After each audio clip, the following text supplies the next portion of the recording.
at your lease.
Welcome. It's members night. I will send the link out shortly to members in the channel community section. Welcome to MME, one of the best place. I'm going to say no, not one of the best place for movie talk on YouTube for members too, starting at 99 cents. I'm kicking this off this stream before I bring in the members, before I bring in panelists, with a hot topic, because I have added a new benefit to MME besides the mailbag, which I will be getting to. Viewer requested videos. Now I'm going to start off, no matter how ridiculous the talking point in fandom is, that I think it is, how grasping at straws, I'm going to address the hot topic of the day. The hot topic of today is Superman is super woke, and the agenda brought in by James Gunn in Hollywood. I do ask that you viewers in the chat, I am going to be reacting to a short video of another social media influencer. Let's be adults here. If you disagree with this person's take, don't do name calling. Don't get hostile. If you think his opinion is weak, just say that, or there's little evidence for it. That's how I want to do reactions. I'm not going to do a bunch of reactions on the channel, but when it warrants it, I will do it, because there's also a New York Times article that I feel like they're grasping at straws. In my opinion, when you go to basically an accusation with such faulty ground to stand on, I think it's clownish. And I actually think that there's nothing else to criticize. So where we're at with Superman right now, I'm not giving away my Snyder card. I'm still a Zack Snyder fan. I would still like to see a conclusion, but honestly, I'm fatigued about talking about it. And I'm never going to say never. It's never say never in Hollywood or with IP stuff. Things can happen. But I feel like the reason this accusation is going widespread is because there's nothing else to criticize. I really believe that, looking at the trailer. There's nothing else to criticize. You could go on about the suit.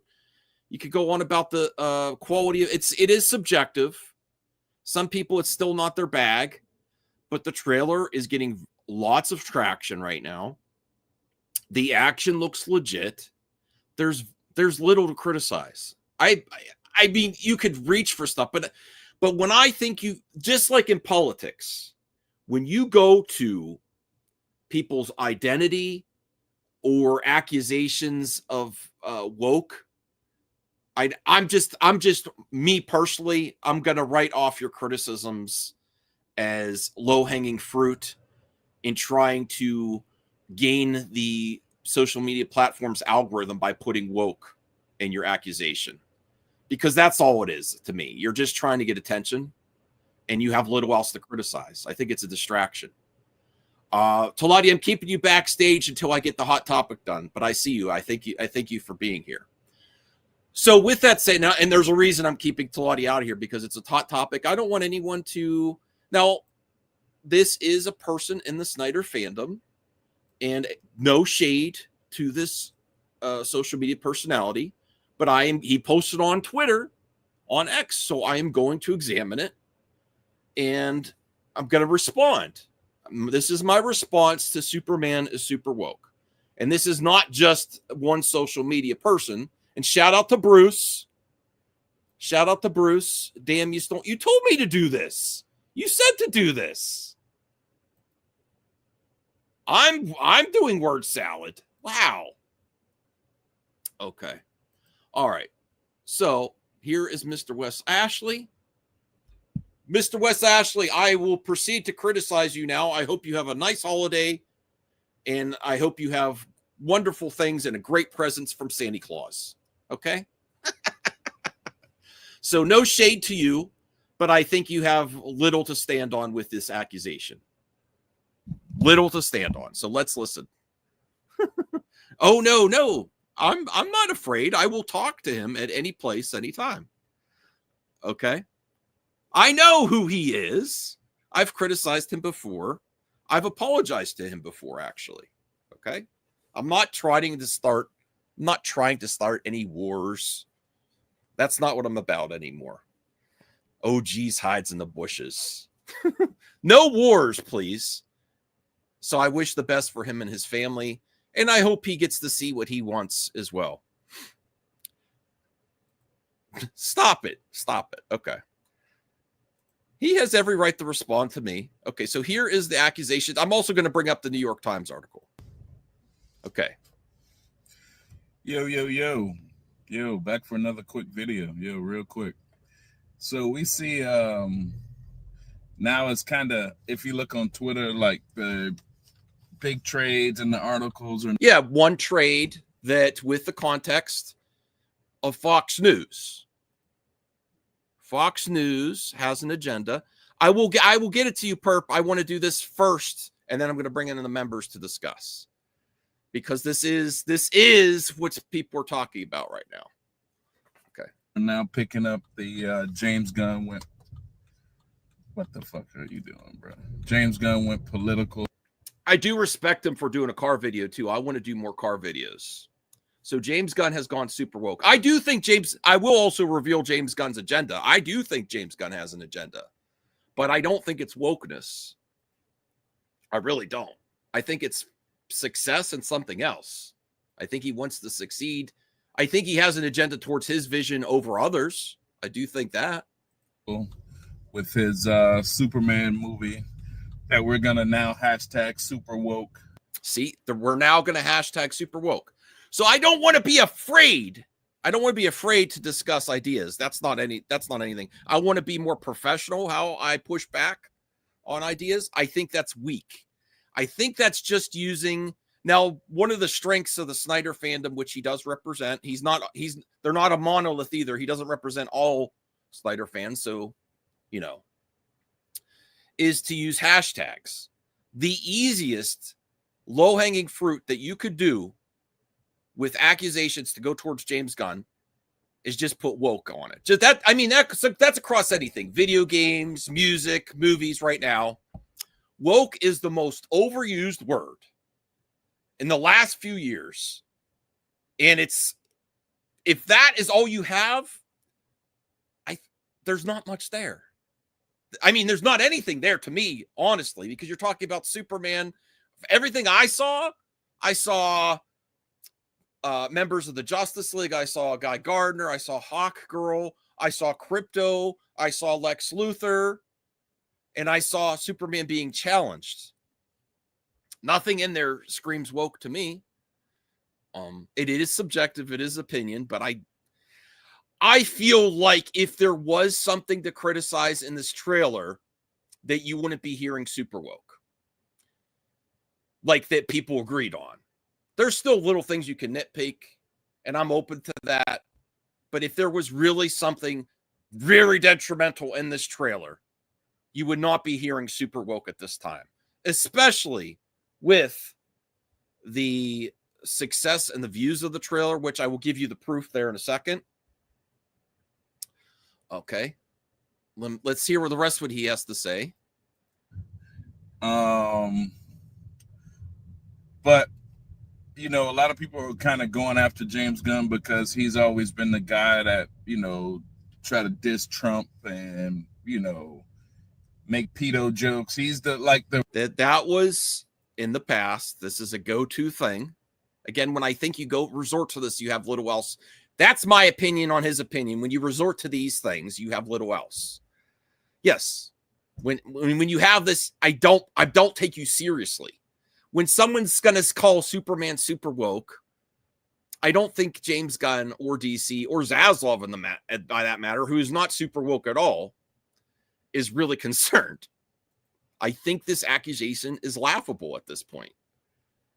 I think if you're still doing this for everything, also I think it's gotten worse. My mother's texting me. Sorry. That just in. I think criticism has gotten worse with Superman now and then also Intergalactic, because before it was create your own thing and you know, create your own game, your own experience, and keep it out of our things. But now you have a new IP, and that now everything's just being attacked with this accusation with no ground to stand on. I know I'm keep repeating here, but let's go. The wrong guy to give us political commentary or, you know, any social commentary about the country's standing right now. He's like the wrong guy. The country is not beat up and battered. It used to be, but okay, now where now that's the important part. Where it's so desperate to tie this to a culture war movie. The desperation in this New York Times article is they're using a quote from James Gunn saying it's important at the beginning of this movie that Superman is challenged and he's battered because that's like our country. That is such a mild take on what's going on in the United States. And that's bipartisan, whether you lean left or right. Because as far as I heard, even from conservatives last year before the elections, is that this country's gone to shit. So Superman is the one that's going to bring everyone together. That's my take for it. At the beginning of the movie, he may be battered and broken down and challenged. But what expertly describes what's going on in America is when you get down, you get back up and you try to come together. You try to come together. And that's what Superman represents to me. But I really like no way they're going to try to attach this to wokeness. But yes, they did. Yes, people have. So, if you ask a conservative before this trailer, I think, I'm not saying they speak for all of them. I'm thinking most likely a lot of them would say that this country was not in a great place and both sides were at each other, no matter what side you asked for. But now it's considered a controversial statement. And I think that's ridiculous and weak sauce. I really do. Because based on what people have been saying for the past year during this political campaign, you know, I heard that from both sides. America's not in a great place. That's the most bipartisan statement about this country I've ever heard. You know? All right. You know, Trump is back and we all doing the little Trump dance. Most people are happy about that. But what it shows is Hollywood, once again, Hollywood propaganda. We should know now Hollywood propaganda, how it works. They are like Hollywood elitists. They don't like middle America. They don't like. Okay. They dislike you. I don't even need to watch the whole thing. Thank you, Mr. Wes Ashley. My response to you is it's more of an accusation. I feel like if there was something else to criticize in the trailer, you wouldn't be saying super woke. And that is the most milquetoast social commentary ever, that America was not in a great place. Look at the last few years of politics. Everyone knows politics have changed. Democrats, Republicans, independents, everyone knows politics is hostile. And if you ask for your next president to comment on America, he would say that it's battered down too. And that was his campaign slogan to get back in. So that is where I'm going to respond. And now I'm going to start to bring people in, and I'll also bring up the New York Times article, and let's have some fun on Member Stream. Again, if we talk about other social media personalities, keep it respectful. Don't attack the person. Criticize the argument, please. All right, here we go. Hey, Taladia. Hey. Hey, what's okay, up? So I know you also have, thank you for staying in the background. And let me give the invite to members. And please thumbs up the video. Thank you. I appreciate that. Yeah, please don't, like Taladia, let me know in the private chat if anyone's, we're not starting fandom wars here. I know you're a Snyder fan too. You're giving James Gunn a chance, but please be better, everyone on the internet, and not attack the person. I don't attack the people. Criticism. No, right. What is your thought? You might have some concerns about Superman, right? You might have some concerns. Do you have any? Okay. Do you take any issue with James Gunn's promoting that Superman is battered at the beginning because it represents the country? And I know you're in the UK, but politics across the world have getting a little more extreme, right? Regardless of where you are politically. Like I really don't like to go into politics when it comes down to movies. But you could say that as a blanket, regardless of where you fall politically. The last 4 years have gotten more extreme for everybody. Yeah. Or last 5 years. I agree with you there. Yeah. I agree with you there. Mm-hmm. But when it comes down to the movie side of it, yes, there is the Snyder fans and the Gunn fans, but what people don't seem to realize, that's like politics too. Yeah, it's like politics. That's the best analogy of it. It's like politics, but the thing is, what people got to see, what people got to realize, there should be a middle ground and say, look, respect everybody's opinions, right? I don't think there's any merit to that accusation. I think there's little there to go on because Superman's battered. And if there is some social commentary in James Gunn's statement that he represents this country, if you asked most people in America these last few years they all had real concerns about America, regardless if you're Democrat, Republican, Independent, wherever you fell, most people said they were concerned. So I don't think that is a controversial, over the top, woke statement or political commentary. Yeah. I mean, there is going to be people that will say that this movie is woke without even giving context. There will be people that will say that. When you hear that, hear that, I really think they're grasping for some angle to criticize this movie. I really do. For example, besides the quality of the trailer. For example, I have concerns about Nathan Fillion's character, right? I don't like his haircut, right? Because I think that it's a bit. There's other versions of Guy Gardner where he doesn't have a silly haircut, right? That's one critique that I had about the trailer, right? But everything else, I really enjoyed. Like, for example, like the tone of the Superman music was brilliant. I thought that Isabella Mercedes is Mercedes Merced. I can't pronounce his surname, but can you put your icon on, because your camera's really blurry for some reason today. I apologize. Not that I don't want to see your wonderful face, Taladia. It's really fuzzy. No, okay. It's all good. It might be because of my internet. I don't know, but I'll say that the fact that as well was also interesting about the Superman trailer for me personally was the fact that we got to see Clark in a different way of things. Where we haven't seen it in previous iterations.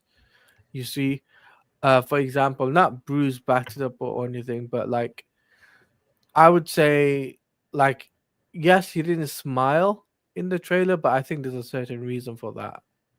I think there might be he's being challenged. I don't think it's because of his wokeness levels or super woke. Perp, I'm a little rusty on that. If I'm going to do critiques like that, I want to be more professional. So I don't want to criticize the man personally, but what's your take on Superman being super woke just based on James Gunn's statements? And I'll bring up the New York Times article that says bloodied hero represents our country. I really think that was a milquetoast commentary based on where America was the last few years. And regardless of your political leanings, is people said, oh, America has having some issues right now. Sure.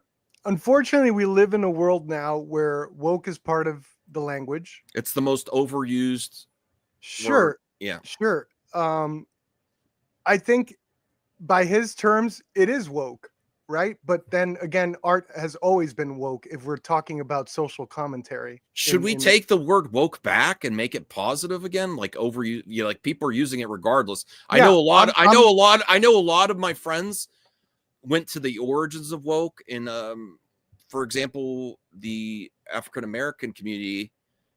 Some people in that have had some really great concerns about people using it and where its origin started. It meant to be a positive thing, that you're awakened to things of how they are, but it's just like everything, it's compromised.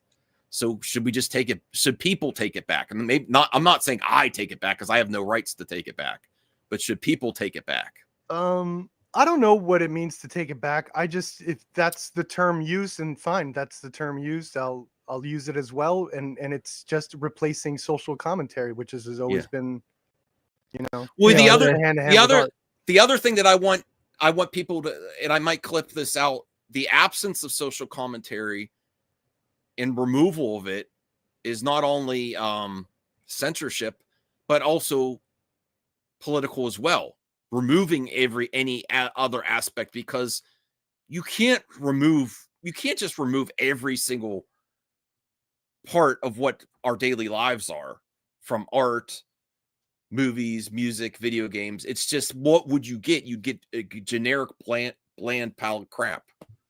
Yeah. Honestly, if you just remove things and censor it, and this is supposed to be the people that use this word term so much, this accusation, the go-to accusation I really feel when you have nothing else to say is, oh, well, I don't like James Gunn. I don't like that we didn't get what I wanted, so I think I'm going to call it woke. I think that's the last resort. That's why you're calling it woke? Yes, it's going around now. They're calling it super. No, that's why you're doing it, right? I'm not calling it woke at all. But it is woke. The only agenda here, I will reveal the agenda that James Gunn has. I really do think he has an agenda.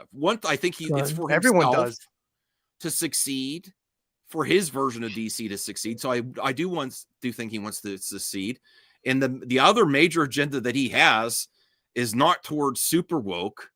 It's this: dogs and animals. He loves dogs and animals even more so than people. That's the agenda I see, or an agenda towards like bringing unknown characters to the big screen. That's the agenda I see. But towards wokeness, I don't think. I think there's proof. I think if you want to throw this accusation is, well, he focuses so much on animals and unknown characters, I would say, okay, you're onto something. Am I wrong there? You're always wrong. I'm not always wrong. I don't even know what your point is. You're partially wrong, Max, because you can have an agenda for a lot of things. Partially wrong, because here's the thing. We haven't seen bullshit. No, because Krypto hasn't been seen on the big screen in ever, and it's been 70 years since his debut to now, basically, that we're getting him on a big screen. So it's kind of cool we're getting that. Mm-hmm. But at the same time, you got to remember, Krypto is going to be in the Supergirl film too. So they're going to have to do something with Krypto in this movie in order for that to set up the, somehow they're going to, I wouldn't say a full blown, setup. I would say a minor setup. Doesn't he just have to survive? But have you read Woman of Tomorrow? No. Dave, go read that. It's a very good. It's a very good comic. It's a very good comic. I mean, I'm saying for Superman, doesn't Krypto have to survive in order to be? Yeah, Krypto has to survive. Obviously, That's Krypto it. will survive, right? Yeah.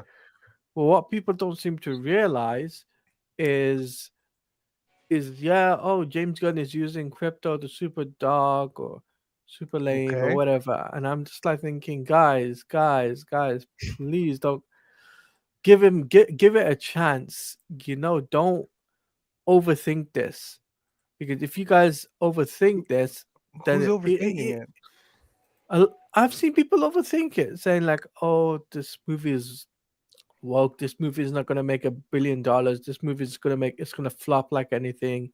I I've don't seen think they're people thinking at all. people have said that on social media, and I'm like thinking, no, guys, if it was to flop, I think we would know immediately that it was going to I mean, flop. if it flops, I don't think it's because of Superwoke. How would we know immediately? Okay. I don't know. All right. Well, let's get back to. I want to also. I have to say this. When we only have 4 likes and we got this many people watching, it's because you have a clickbait title that makes it look like you're calling them woke. It's a question mark. But you're half-ass calling people out. I'm half-ass calling. I wouldn't be nice about it. Yeah, you're kind of If you're gonna do it, you got to be. You got to do it. Like, yeah. Well, then use your members option and go and do another hot topic in the members video section, not the mailbag. There's a new thing where I will do a single video on your topic. You could say, Max, you went too soft on this topic, or whatever you want to do. Put it in there, and I will do a video this week. So no matter what I write, you will do a video. I don't want to. If I call out a channel, I will. You'll do a video and respond. I will say this is. I was requested to do this by Perp, the movie Raptor. Yes, I will do it. I got something cooking. Okay. All right. Please give me timestamps. I don't want to react to a 40-minute video. Do like a 2-minute. I'll edit it and send it to you. Oh God.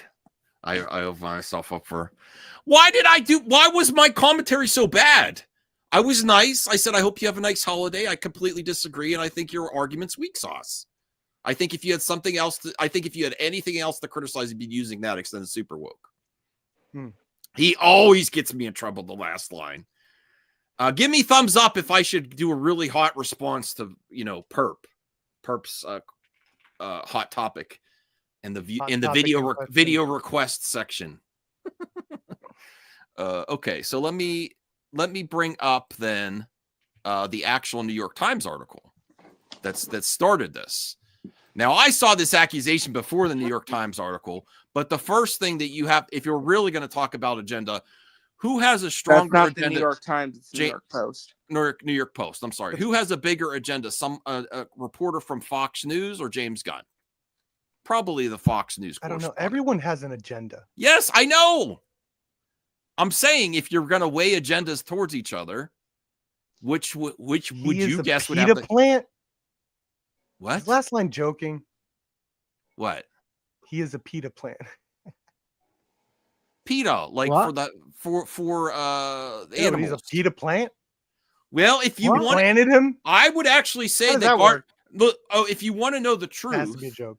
If you want to know the truth, I think Guardians 3 had a super agenda towards how we treat animals in social commentary. That was super woke.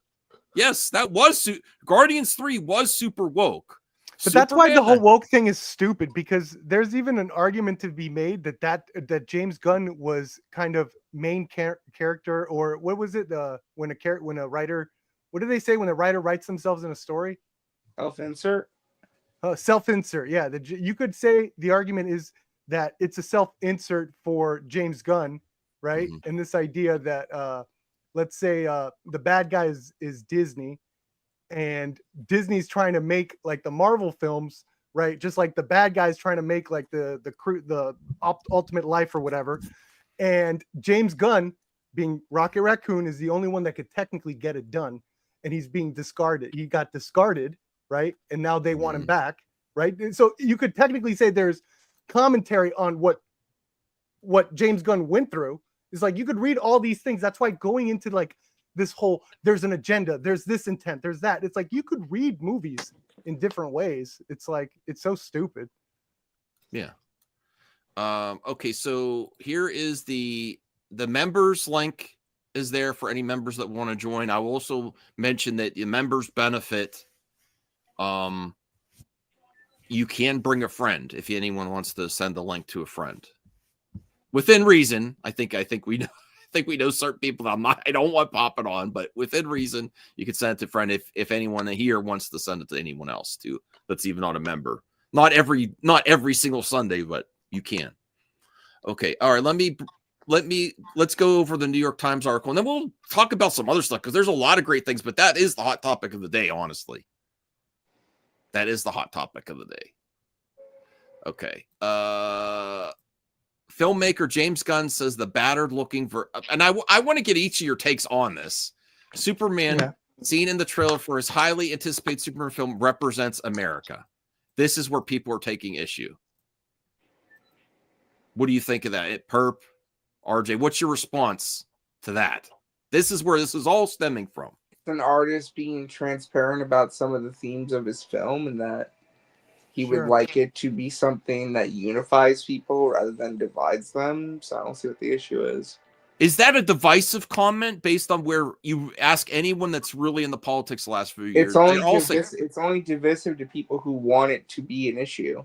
Yes. Okay. Thank you, RJ. Well put. So there's not anything else trying to create. This is literally Lex Luthor tactics. It's a very militos take because all he's saying is that, listen, regardless of your political ideology, yes, I thought it was a bipartisan. It was an extremely bipartisan. No, you can't even say that. I thought it was just a dude, straight up. Is this conservative? Are conservatives mad to even say there was a disagreement and there's disagreement? And now they're getting mad about that now. And if you read the whole statement, literally he says there are not all conservatives. No, but I know, but this conservative, the ones that's why I asked: is this a conservative news outlet? I think so. Wait, guys, really quick. The thing is, too, I wanted to mention too, is that if you read the statement in full, he literally says the whole. There are kind and good people on regardless of let's get that on both sides. We are going to debunk it because this is what everyone across this is good, RJ. I'm so glad you said that because I didn't know that he said that. This is where things are cut out of context. This is the prime example. Things are cut out of context to make you sound worse because of framing, right? You cut things out, you don't get the full quote, and then you frame it to your agenda. Talking about agendas. This writer, obviously, if they work for Fox News, most of them there have a reason to bring up the culture war because it brings views and clicks. Is there anyone that could find that full quote? You're sure he said that, RJ? Yes. Because that would be perfect to debunk Superwoke. It would be perfect to debunk it. Well, read the article. I'm sure they have the They're not going to have it in this article. This article clips out the stuff for the context. I have to find it funny. You say super woke every time. It's really funny. Well, that's honestly, this is social media tactics. You use a hashtag, you use some accusation, then you just hashtag it. Okay. Look, it's not going to be in here though, RJ. You think? Well, read the article. All right, let's see. An article. Read the freaking article. Wow, are you aggressive tonight, yes. Perp?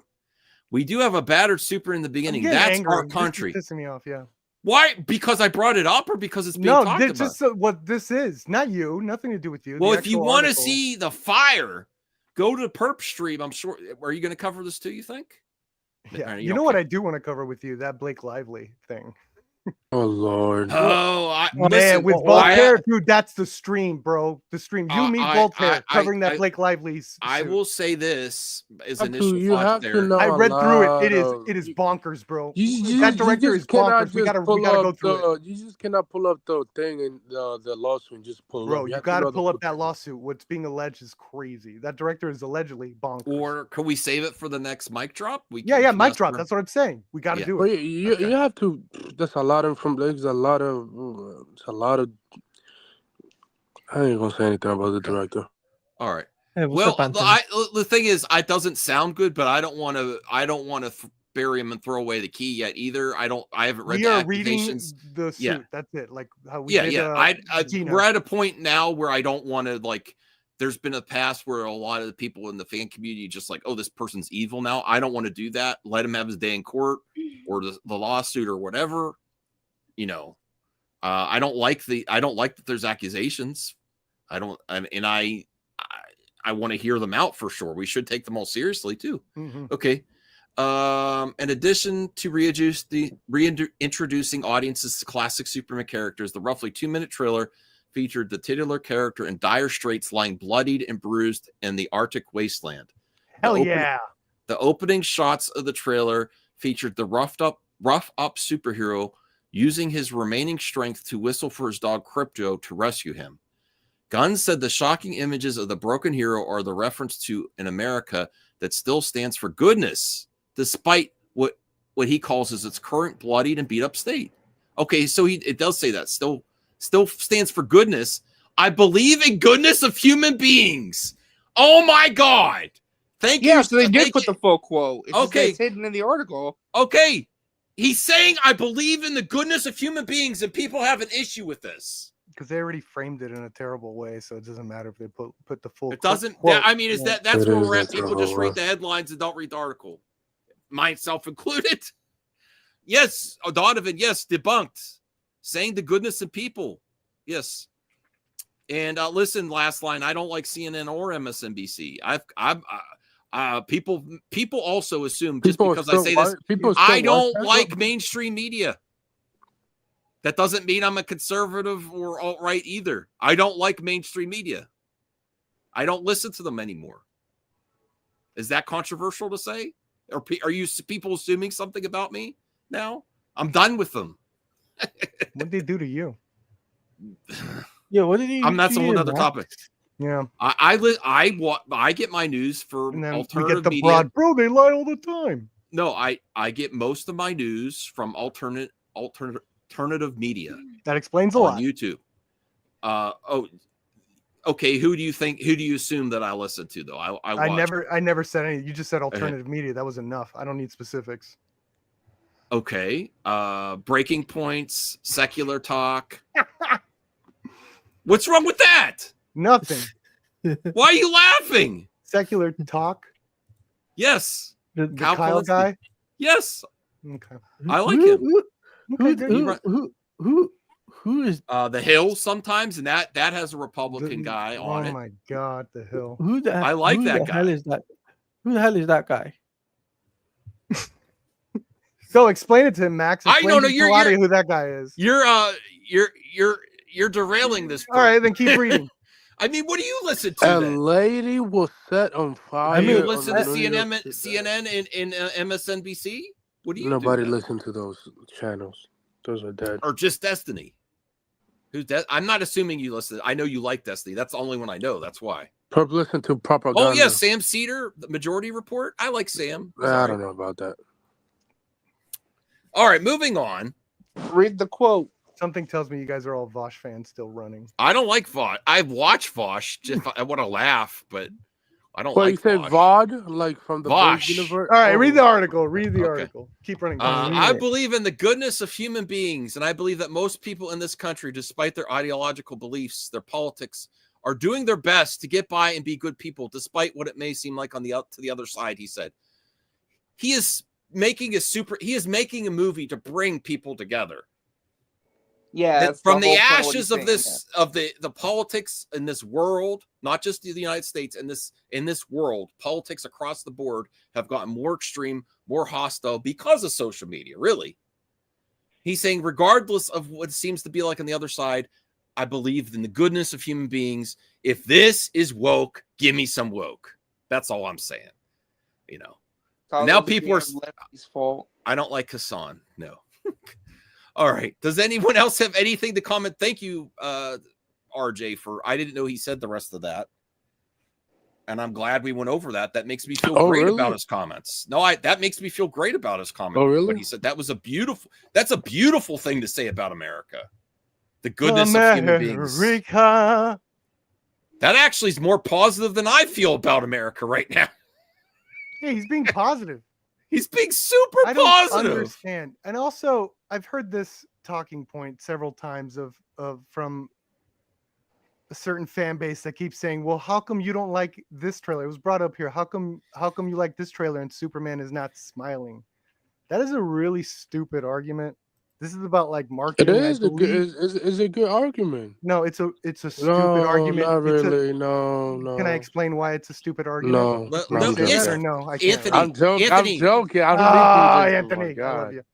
I love you. Okay, so when is the it is Anthony dumb. Beltry first of all, interview that coming? comes from first of all, that comes from we're watching a trailer versus I'm trying the to bring you actual in, Joe. Man of Steel. That was the critique for the whole movie, or even probably the whole character of Superman throughout the series was pretty people found it one note. Okay, whether or not you agree, that's fine. People found Henry Cavill's Superman and Clark Kent one note. Okay, what we are watching in James Gunn is a trailer, not or teaser. What teasers or trailers are supposed to do is show conflict. So chances are we're gonna see Superman most conflicted scenes in the trailer because they're showing the action and they're showing the conflict. That's what we like in our plots, right? We like good stories, right? Guess what good story needs?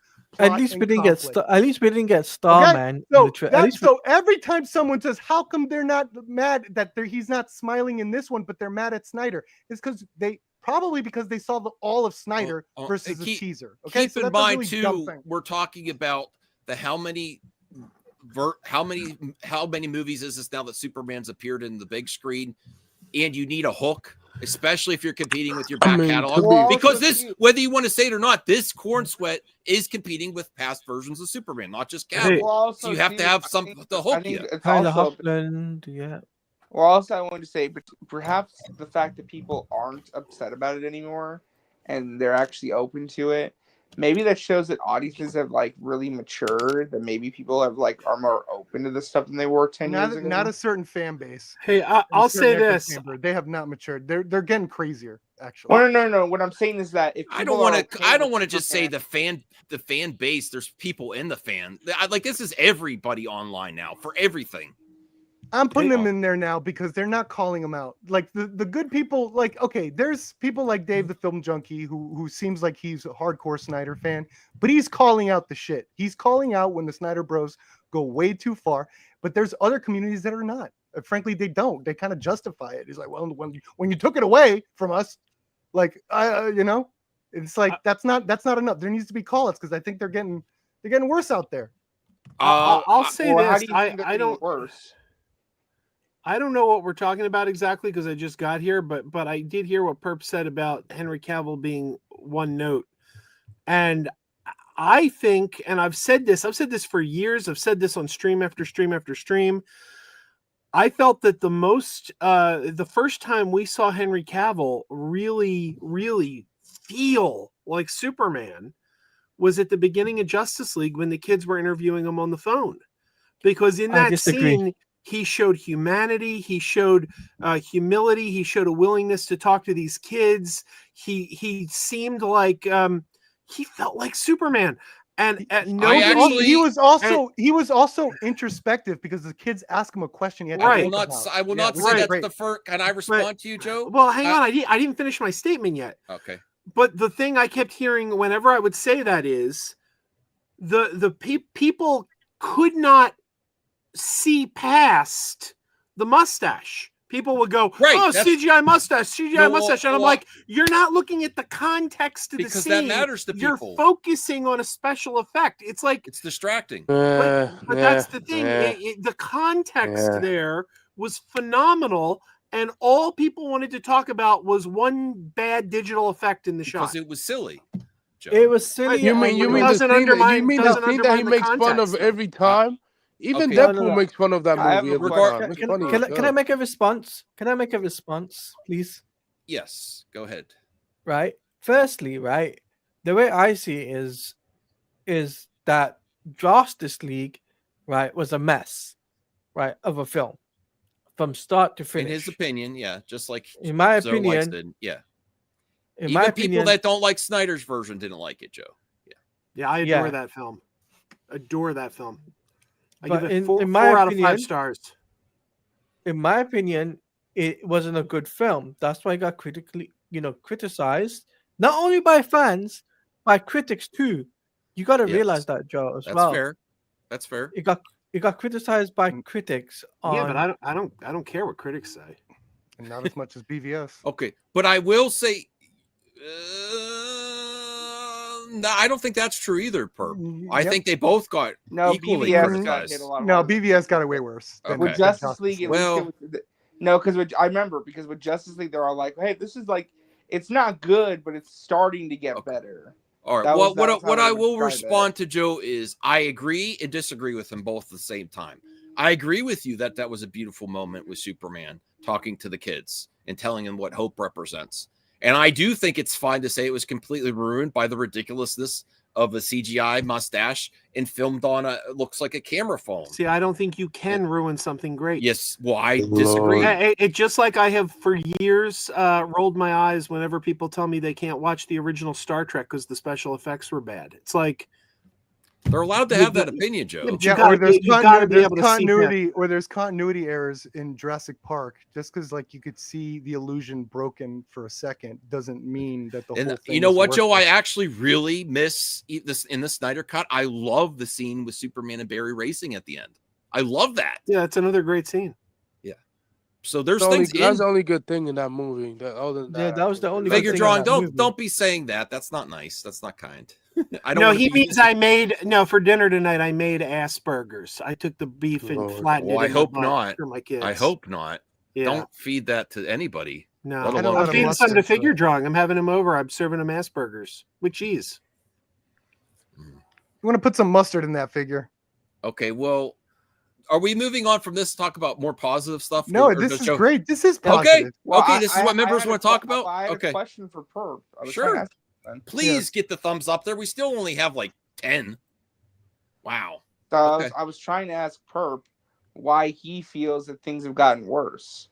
I think driving David Ayer out of Twitter for mental health reasons is pretty bad. Oh, no, we'll call that out. I wanted to make sure that was coming from David Ayer himself, but it seems like it's verified that it did. Yes. So I think that is getting talking about Snyder. Cover that, bro. I swear to God, bro. He was not talking about no Snyder fans in those posts. Like, I don't know. I have to research. What was he talking about? Go look up his. Well, if he's still on. Can we look it up? Can we look it up? When he's talking about the people who are criticizing him. Yeah, he was not talking about no Snyder fan, and not one original post. So who is he talking about? Who is he talking about? First of all, who would criticize him for supporting the Superman movie? Well, I would assume if it was people, if he got the people that want that haircut. Okay, Perp, let me respond. I would assume if people were getting angry that he was supporting Superman, it would be angry, disgruntled Snyder fans. But if it's saying that he was upset altogether, there'd be people, he got just as volatile responses for still asking for his haircut be released, because I've seen a lot of volatility there too. Like, shut up, move on. No, he was getting death threats. So I know that. And he said it's specifically for supporting another filmmaker. I have to research it. I didn't look into it that much. Yeah, but he did not say no Snyder fans. He may be talking about his own fan base who wanted to whatever. Well, let's see. Anthony, there's a lot of crossover there. There are a lot of crossover. But like, nah, there was no Snyder fans, bro. RJ, does that answer your question? There was also verifiable evidence that there was a lot of people in the Snyder community who voiced they're actually upset with David and like were talking to him at social media, telling him that what he did was wrong, that he shouldn't have like said what he said. There are people who like made videos about it, criticizing him. There are people who gave him shit for it. You know, it's something that didn't exist. It didn't come from Snyder fans. It did.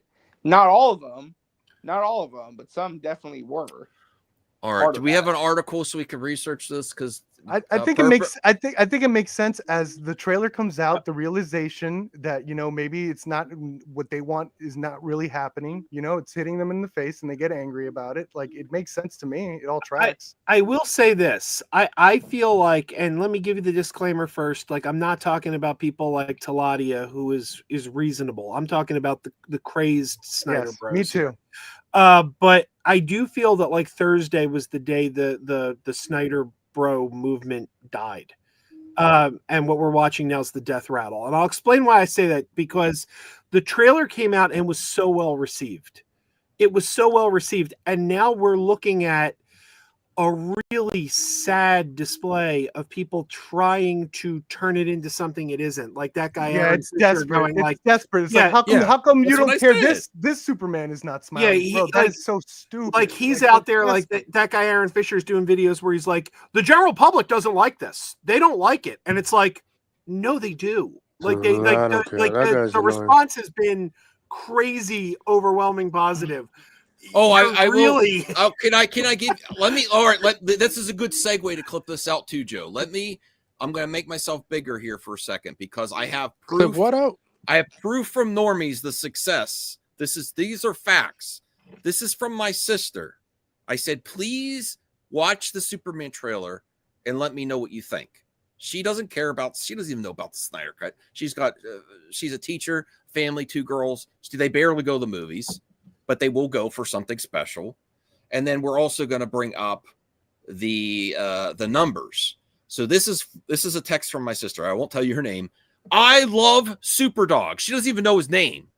Marvel is going to miss James Gunn next summer. She at least knew that he was at Marvel first. That's going to make dollars. She loved the trailer. My family loves the trailer. My family doesn't know differentiations. My mother and my dad, they don't know about Zack Snyder versus James Gunn. I mean, there are factors within the fandom that know all this stuff, but really, I believe it's minimal. All these fandom wars are pretty pointless. It's really going to move the needle just a slight little bit. But when you have people outside that don't talk about this every day, and they're like, oh, the Superdog looks great. Likewise, I had people texting me that I never hear from, never talk to, that are just going nuts about it. So, and then I'm not just, of course, it's just my family. Everyone in my family, let me blow myself up too. My wife, who said, you're not dragging me to superhero movies anymore. I'm done. After Deadpool and Wolverine. She watched the trailer after I did the trailer reaction. She's like, I'd like to see that. My wife that rid off movies. The other person I contacted is Brian, who doesn't even want to be on Movie Talk anymore. He's like, you guys ruin it for me. I love Movie Talk. Not me. This is my bread and butter. I love. No. He doesn't like talking about it. He just wants to watch. There's people that like that. So he wants to see Superman right away. I have 3 examples right there. And then look at the trailer results. If this is accurate, let's bring up the views. Can I give another example? But right after this, though, because I want to show this. All right, Superman soars past. No, that's the wrong one. The wrong one. Oh my Lord. There's 2 of them. There's because I looked up. I did a lot of research on the numbers, and this is my response to Sean O'Rourke, which I love Sean O'Rourke. I think on this one you're wrong, Sean. Respectfully, I would say you're wrong. He has a huge because he hate brought boner for this movie. Well, I mean, he's allowed to criticize it. But he has a hate boner. No, criticize. He has a hate boner for this movie. Hashtag bring back Brian. I'll try. But Superman, because he brought up, this is why I looked at it. I've actually found this. Now, this is MCU Films. I don't know if they should be trusted. I'd have to this is what they're reporting. Superman has surpassed Deadpool and Wolverine in online trailer debuts. Superman 250 million, Deadpool and Wolverine 242 million. Well, I've seen. Okay, well, to be fair, bots. On this one. I'm sorry. Go ahead, Anthony. That's what I hear now. Bots. If you want to do ad, because there's the Deadpool trailer is also on Ryan Reynolds' YouTube channel, it would be more views than Superman. If you really want to do that. If you what? I'll let that slide. Wait. Go. Repeat that, Anthony. I say. The Deadpool Wolverine trailer is also on Ryan Reynolds' YouTube channel. That has a ton of views as well. Okay. So we could add I think that they did count that though for the. No, they did not count that. It's the same. It's the same with Superman. Superman's on the DC YouTube channel. It's on the Warner Brothers YouTube. It's on multiple James YouTube Gunn channels. Social media pages. No, they did not count that. No. And then you got places like IGN and Fandango. They only count. This one only come from the Super Bowl debut. No. I think it makes sense because at the end of the finish line, Superman's gonna be able to play in family films a little bit more. Family content. Yeah. Also, to be fair, like Deadpool is the highest rated R movie of all time. Yeah, exactly. But it's not going to be able to play in certain family things. Superman's a PG-13 movie. Yeah, but it can still play in family stuff. Yeah, it's gonna be. I mean, it's probably gonna get Happy Meal toys if WB is smart. Okay. Well, to be fair, Anthony, I don't think you know the info, and I don't think necessarily they know the info. There's a way to cherry. This is what happens across the board. You pick numbers to fill your narrative and your framing, but I believe it got good numbers. No. It did good numbers. But we don't numbers know if it includes every single YouTube channel that had the trailer. We don't know. Okay. I'm not saying these are good numbers, but views does not translate to box office, because we could look at. Usually it does. Usually it does not. And we could look at the new Transformers movie. What was the one? I forgot. Was the one that came out last year? The live action one. Transformers: Beasts of Southern Wild. Yes, that one. It did a ton of views at the Super Bowl. It only made about like almost like 400 something, like 490. It even cost 500 million. So like views doesn't translate to box. Not necessarily, but it can. Not all the time. I think sure. I don't know. I don't like to talk about myself, but I feel like I got a good range in terms of buzz and stuff, and just like no, but I do think I'm you got a buzz radar. I feel like I do, and I feel like people like the world stopped for this teaser when it came out. Like maybe it's my echo chamber. I think it's going to do great at the box office. I felt like everyone was talking like even normal. I do feel it went past the bubble. Yeah, of nerd talk. It feels like that. Went past our. That could be a bubble thing too. Mm-hmm. I don't have any metric or proof. Are you arguing an opinion, Perp? Where's your facts? Bring the facts. You guys, Max, you didn't let me make. I just said how it feels for me. Yeah, so go ahead. I was going to say another person that actually liked the trailer was actually Jared. Funnily enough, right? He actually enjoyed he really enjoyed the Superman trailer. Like, he enjoyed it. He did have critiques, but he liked the trailer. So, and he was very, very impressed with James Gunn with not using, Starman, or he just stuck to the Superman OST. Everyone think he's going to do that? I've seen people. Why does everyone think he's going to do that? I wouldn't have minded if Starman was in the movie. Like, I mean, we've got enough other characters in there. No, but in terms of a trailer, not doing this thing I thought you were going to do. What? It doesn't work. It doesn't work for a teaser trailer. Or a trailer. Well, I mean, he had Guy Gardner and Hawkgirl in there. Yeah, the only critique he did obviously was Guy Gardner. That's what Garrett did say to me. And like he just likes the trailer. So I just thought to bring that he'll definitely see the movie. So he's another dude that I don't need Starman. I just want. Oh, Starman, bro. He doesn't even stop. I don't hate Starman. I just want to know where it came from. I think the movie's gonna do well regardless. I don't think everyone's worried about Starman. It has to worry about Jurassic Park that comes out a week after the movie. So which Starman do people want in there? The original, the Golden Age Starman, or the modern one? David Bowie.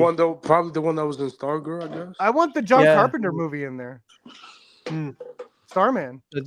No. Why not? No. That's a good movie, though. Yeah, it's a good movie. Why not? It's a good movie, but I'm talking about the music. Yeah, me too. John Carpenter, King of Synth, did the score for Starman. I love that. No, movie. It's like I think James Gunn said he doesn't want to do that movie for people. Love the Halloween Superman, though. But he said if he does another superhero for DC, like when he works on a second DC movie, he said he's probably gonna do those type of songs. But he doesn't want to do it for Superman. Sorry. Hey CJ, how's it going? Did you? I do wonder what James Gunn next. Shout out to CJ. You're good. Okay. That's it. Okay.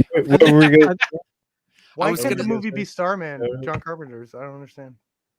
I was just asking what you thought of the trailer, CJ. But go ahead, Taladia first. Go ahead.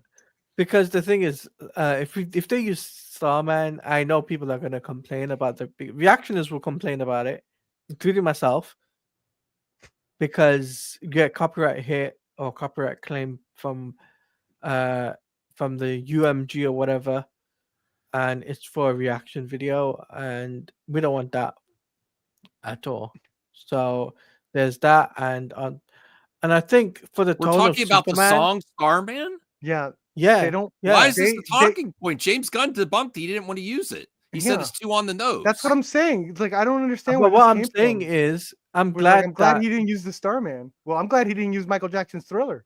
Oh my god. like the thing is, a lot of people were concerned about the music you that he was going to imagine if use he in the used trailer. Mariah Oh, Carey's okay. Honey? Yeah, people thought that he was going to. But why?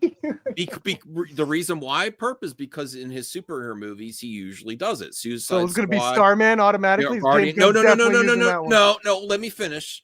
Guardians 1, 2, and 3. Guardians He brought back special. cassette tapes with the musical selections in there, but he's doing more of a composing type of soundtrack as far as we know now, with very few musical entries. So why Starman? Because people wanted Starman. But wouldn't you use people don't want Starman? Why wouldn't you use Starman for Starman? Like John Carpenter did Starman. Wouldn't you didn't use Starman? Yeah, wouldn't you use like Superman for Superman? You know, REM had the song "I Am Superman," or you know, if I go crazy, you know what was really fun? For the Bizarro intro. One of the best parts of Smallville was the song. So Save someone Me? someone could recut the trailer and put "Save Me" from Smallville, and that was great. Yeah. Cool. I agree that does look good. But you know, at least does anyone have any thoughts on? There's a star man waiting in the wings. Well, at least with this trailer, before I head to bed because I'm really tired. Oh, you're going and leaving? Oh, you didn't even dude, I've been driving for like 27 hours straight. I'm very exhausted. How you watching Sonic 3? All right, let RJ's a member. He's about to go to bed. Go. What panel are you going to be on later, dude? Piece. Do you have another topic too? Or no, I was going to ask before. Yo, what panel are you going to be on later, dude? I want to follow you. Yours, if you go live, I'll go on your stream. All right, cool. You just said you're going to bed. Wow. I make an exception for perp streams. Based. Whoa! What? Damn. Anyway, what I was saying is, does anyone have any thoughts on the people or the individual upset that they ran ads for the Superman trailer on YouTube, saying that it was inflated the view count and that it was. I'm telling you, man, they're getting dumber. I'm telling you, it's getting worse. RJ, you asked me. The trailer against their will, and their daughter was forced to watch it. RJ, wait, hold on. No. Let me respond to him, Perp. No, I've seen this accusation too. There's two things I'm going to bring up. I've seen bots where I'm going to tell any Snyder fan that's complaining about bots, do you hear how hypocritical you are because you got mad when people said bots on your fandom? Okay, and that was it's an absolute... Yeah, the industry uses bots to varying degrees. The cope level out there is Armageddon. Okay, seriously. So the industry, social media, political campaigns, everyone uses bots. So I think it's a dumb argument. Horror movies use bots. Yes, no, they don't. Now, Now the other criticism. Our bots are better than Snyder's bots. There, Gunheads unite. We don't break. We don't bend. We don't fold. That you're paying for paid views for your trailer ahead of a trailer. Like sometimes you watch a trailer and the trailer is actually that paid ad before it, right? Or it's on something else. And I had to watch this trailer. I would assume that most movies, when they initially release the trailer, they do that, and that's factored into the marketing. That paid advertising view trailer.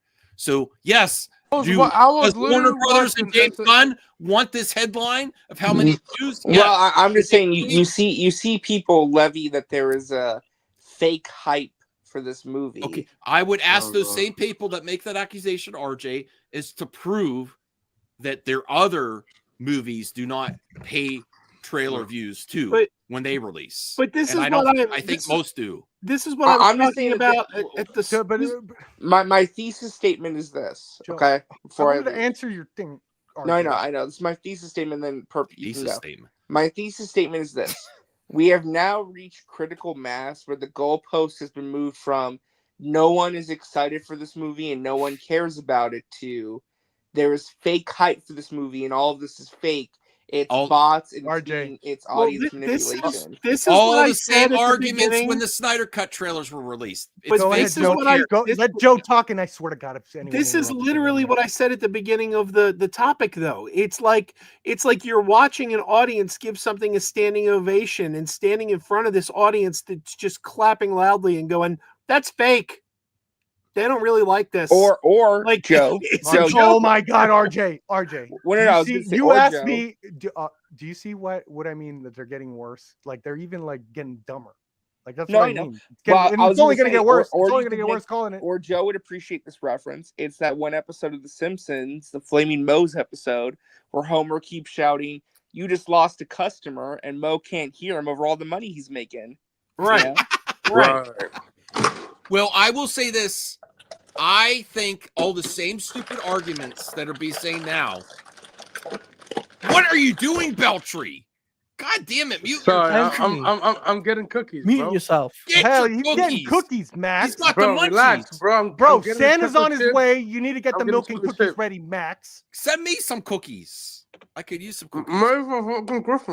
Hell yeah. Oh my God. You put Chow, the cookie so down, Ted. Beltry. Ted, that is not your cookie. That is not your cookie, Chow Ted. that All right. shit. Well, Eat I will that say cookie. this. I am the most fair and balanced person on this panel. The same stupid arguments that are being made now are dumb arguments that were made when the actual release, the Snyder Cut trailer was out, and people don't really care about this. This is fake views. It's all bots. It's the same stupid argument, and I thank you. I'm the most consistent here. I call it across the board. No, yes, way more consistent they're than both. you. It was Way dumb more then consistent than you. when people said the Snyder Cut hype is not real. It's dumb now No, when they're it saying. wasn't. I am See? way more consistent than Joe, you. you it wasn't.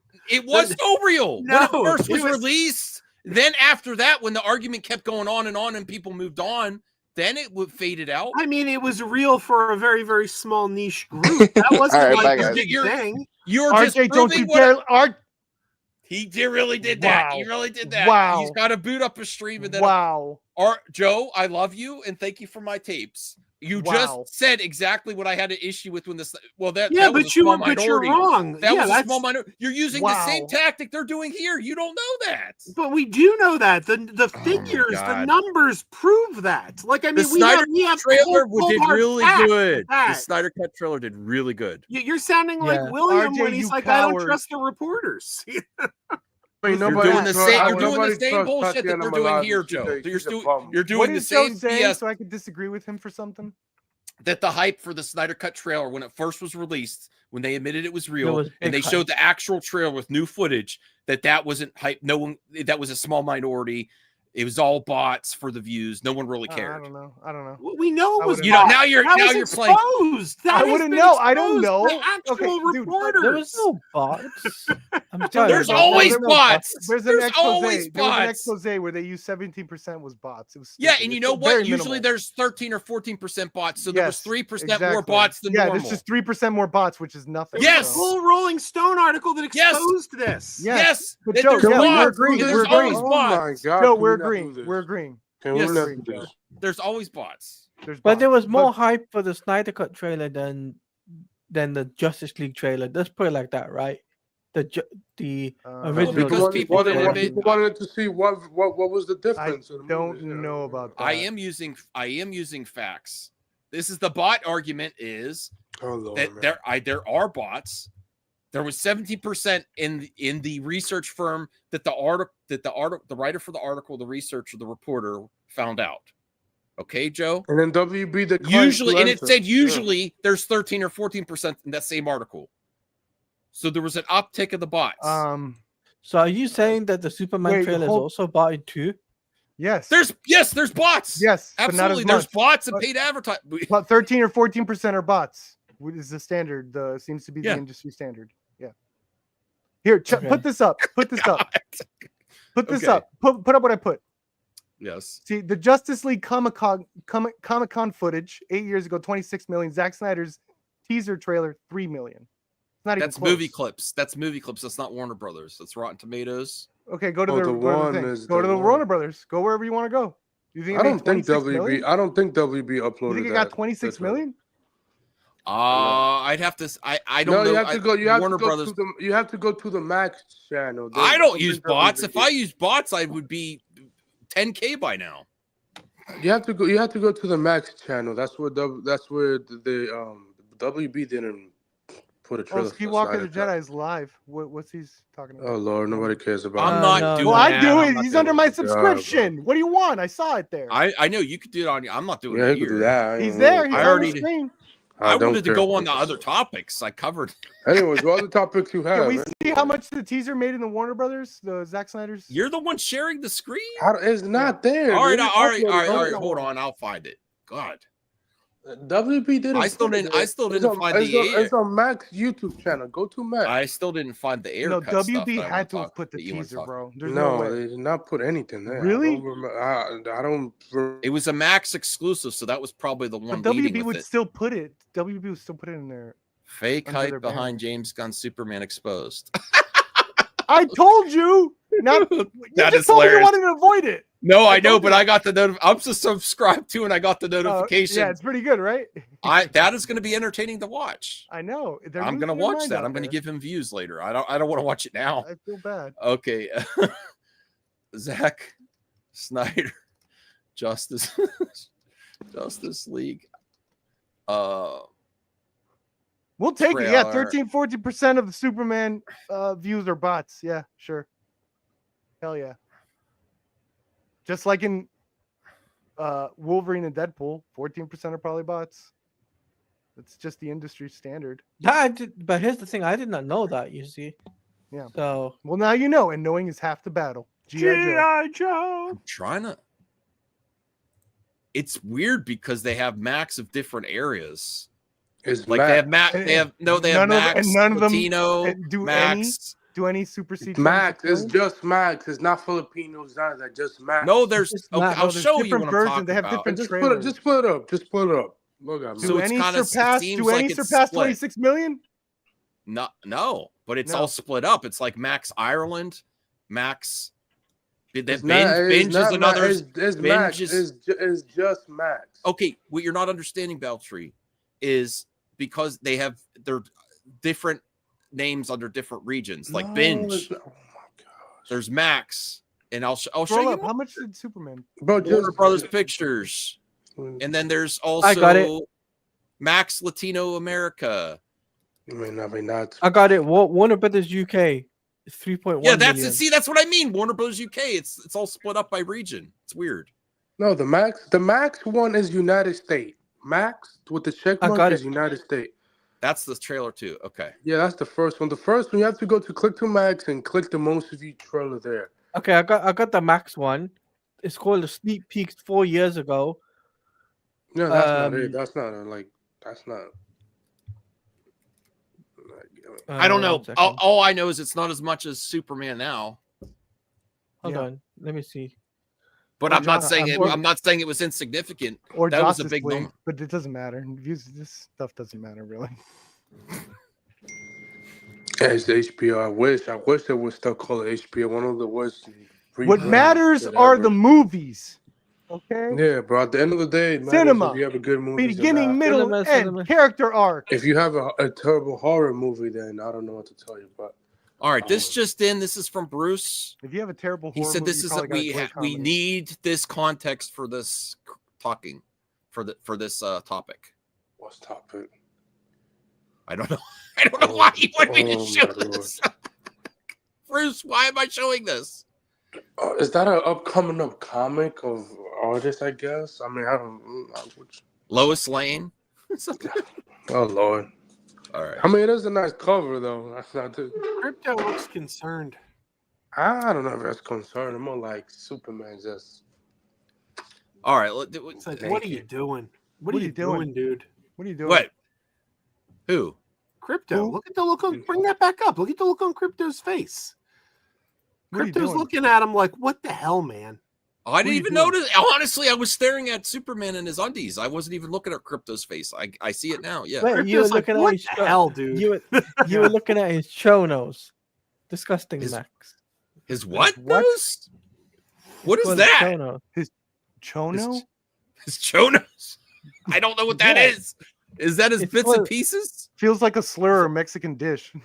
It means his underwears, his undies. Chonos. Okay. I haven't heard that Yeah. one before. Sounds delicious. I'm very disappointed that he wears tighty whities. I would expect like some bikini briefs. Stop looking at his chalupas. or or some boxer briefs. You know, he wears better underwear on his outside of his tights than under the tights. I don't know why I got Superman's under. What does Superman under? Next take. Hairy legs, let's go. Okay. That's my Superman, the one that just wears the red underwear and a cape. Oh, really? Why does Superman wear red undies on his tights and white tighty whities under his tights? That's maybe a Kryptonian. Because that's Kryptonian as F. Yeah, Kryptonian. Mm-hmm. All right. Well, what's next? Who's next? Do we want to? Are we done talking about that, or you want to elaborate? We could keep going. We could keep going. I think we're done. We could get into how BVS was bad, and that's why they had to course correct. No, we are not doing this. No. They had to course correct, unfortunately, for better or for worse. God mercy. After the reception of BVS, we could talk about that. No. We could talk about Man of Steel. Nope. Okay. Do you want to do this topic? Is nerd criticism dumber? Yes. That was like Dumb and Dumber 2. Dumber. Yes. Is nerd criticism dumber? Yes. Well, I will. Can I answer you first? Because this was. Well, I already did. It's yes. Well, I mean, this is the kind of topic I want you to put in the mailbag, perp, or the new video. I know the answer though, so I wouldn't ask you. It's yes. Okay, according to you, yes. Yeah. According to me, so I wouldn't ask you in the mailbag because I know the answer. It's yes. Okay. Well, according to me, I think it is getting really stupid. Yes, it's getting worse. It is getting dumber. And you're saying this. Yes, because, for example, Intergalactic, we love that trailer, right? During the Game Awards. Yeah. And everyone was like, the arguments we've always been, they have moved the goalpost to like, we don't want to see. Now it's getting so bad that you have to address it, perp. Because it used to be, don't race swap or gender swap our characters. Echo chambers are getting bad. No, go create your own IP. And now they've moved the goalpost to anything that has any representation or any other type of identity besides what they want or personality type than they want. Then they want that done too, and they're for complete censorship. The anti-woke have always been like, we care about free speech, but they want to censor stuff that is creating a new IP. Yes. The Intergalactic is a perfect example of how dumb fan and nerd criticism, and I will use the word hypocritical. They are fans of something, but they're fans of hating on things. I think their fandom of hating on things has gone past their fandom of actual IP and properties. Yes. Well, it just shows the hypocrisy because the arguments from, like, let's say gamers, if we're using Intergalactic, used to be to minorities, to the the LGBTQ plus group. It used to be, you guys should suck it up. It shouldn't matter what it doesn't matter. Like, you could relate to a character no matter what their skin is or what their, sexual orientation is. You should be able to relate to that character. And it's completely flipped now, where it's like, they never had that argument to begin with. Their problem was something else, which I won't elaborate further because I don't know and I won't put that intent in there. Okay. Well, that's where I feel it's gotten so bad. I feel like, unfortunately, things are being removed and censorship is winning. Mm-hmm. In entertainment right now, plot points and things are being removed. Wait, what? From I'm not going into each specific. I know for a fact there's a few shows on Disney that they remove some scenes and plot points. We're getting to the part of censorship, and now their previous talking point. They've moved the goalpost to now you can't even make your own new IP. There's no pre-existing reference point for this main protagonist in Intergalactic. There's no other reference point. She's the first time you see this character, and that's not good either.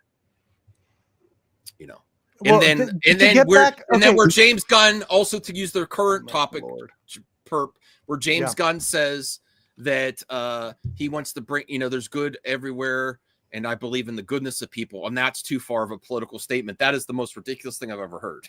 Yeah. I'm sorry to interrupt. Go ahead. Well, I think, so I noticed this sort of happen in the independent YouTube comic book space, where I feel like this is happening to the movie area, where it's like now there's these websites popping up as journalists doing the stories that it turns into this feedback loop where they get to like, this is a legit story. They put it up in their YouTube channel. They read it as a legit story. And it's like, that's what's making it worse. That's what's making it dumber now because they think they're getting please professional. Stay on topic. Say dumber. Yes. Yeah, it's dumber. Because now they think they're getting like information that's dumb. Like they get like information from these websites that have misspellings and all this shit and grammar problems. Like it doesn't matter. It's like it's making them dumber. Yeah. And I feel like that's what's happening in the movie space as well, where it's like all these websites pop up for their own like I think negative agenda, in my opinion. Oh yeah, the framing. I like that. I like to say click access media. Access the clicks. Well, it's alternative media. It's alternative media, you know, and that's why I'm like kind of like no. I have my problems with mainstream media. I have my problems with alternative media. The people I follow, I feel like they're being objective. The people. Yes. Oh, you're in the Matrix, CJH. Hell yeah. Okay. I would love to get Joe's response to Perp's topic. He doesn't have to put in the mailbag because we're covering it now, or the member request video. That's what I have to keep calling it. Member request video. Is nerd criticism dumber? Joe. Oh, I mean, it's been pretty damn stupid for years now. But is it dumber in 2024, almost 2025? I guess. I mean, I keep hoping it's going to improve, but I'm an eternal optimist. But no, it's like Perp and I keep having the discussion week after week on various streams about how you just hear the people, no original ideas. Hey, here's something original. We're not seeing that. You know, it's like who wants those characters? You know, right? Like, did anyone ask for that? Yeah, did anyone ask for this? You made a movie nobody asked for. We didn't ask for that. No, people are goddamn idiots. Yeah, they're idiots. Fans are really stupid. I'm sorry. I would like to address Degrassi's comment here. There's no such thing as objectivity in journalism. I would say bias and agenda is in there most of the time. But it should be, you should strive for objectivity, where I don't think people are even trying to do that anymore. I think there's always ultimately some biases in subjective opinions and framing because you're writing an article. But what are your thoughts on that? What Grassi's comment? Don't you think at least objectivity should be the goal, and everyone has bias. The goal is to check those biases and to try to be objective. But that's why journalism has stops for that, where they have editors to make this could come out biased and all that. But Figure Drama's giving you props. So. I appreciate that Figure Drama, but I would give credit. There's no sarcasm there at all. Perp is very objective too. I think both Perp and I. What about me? You got your biases. Bring up Kathleen Kennedy and let's be objective. Let's bring up Kathleen Kennedy and be objective. Kathleen Kennedy. Does anyone else want to comment on this? CJH, do you want to comment on nerd criticism? Really? No. Not really? Okay. Well, can we see you in the Matrix again? That's really cool. I like that. Hey, my Wi-Fi is laggy. Sorry. I have a question about the subject, like the title of the stream. Why are we saying Superman is super woke? Where's that coming from? There's a question mark at the end of it. No, I mean, Superman by definition should be woke. That's who Superman is. Okay. So good. That's what I'm saying. All art. You got him right. Woke. If it's woke, does anyone else language we're using? All art is woke. Does Anthony Beltry or Taladia, do you want to respond to this? We'll move on to something else because there's good news today too. I mean, Superman's good news. I gave it 11 out of 10. Well, I can say there is nerd criticism is dumber, right? There is that in across the board, whether it's Star Wars, whether it's DC, whether it's Marvel, you do see that, right? And case in point, right? Like, we see it from both sides of the fandom for DC, whether you're a Gunn fan or a Snyder fan, you see it there, right? So that you see. What examples from Gunn fans? the beat soup, this is new, this isn't. I'm just like, guys, you don't need to go to the extreme. What do Gunn fans do that's extreme? So, like, how Snyder fans are, like, Yes, I do. I want to know about Gunn fans though. What do they do? But some Gunn fans do act in a similar manner to what Snyder fans do. How so? That the Snyder-Verse is dead, and and stuff like that are that it's never going to make 10 million, it's not going to reach millions of views on the Snyder-Verse trailers. I'm like, guys, it's just a trailer. That was a long time ago. No. So they're still talking about the Snyder-Verse trailers? They're comparing the Snyder-Verse trailer to the Gunn trailer, and I'm like, guys, it's just a trailer. You don't need to compare them. It's not a race. It's not a race, guys. It's we should be enjoying these things, not fighting amongst ourselves for this stuff. But that's my take on it, right? I know a lot of people might disagree with what I have to say on it, but that's my opinion, like, honestly, because I feel like people are too hostile on social media. They don't touch grass, right? That's a good way to put it. They don't touch grass, and they don't meet people, right? They need to start meeting people and start interacting with people and start going to conventions and stuff like that. That will actually get people getting away from Twitter and whatnot, and it will actually be good for your health. Yeah. I think in general, a little more nerd community should actually look within themselves and think what their actual standards, morals, what their axioms are, because it's like, I feel like it's just a constant hypocritical, like, I don't know, just vomit. I just hear left and right, where it's like, it feels like a lot of fan bases are really into, hey, keep it the same, keep it like the books. I don't like changes, right?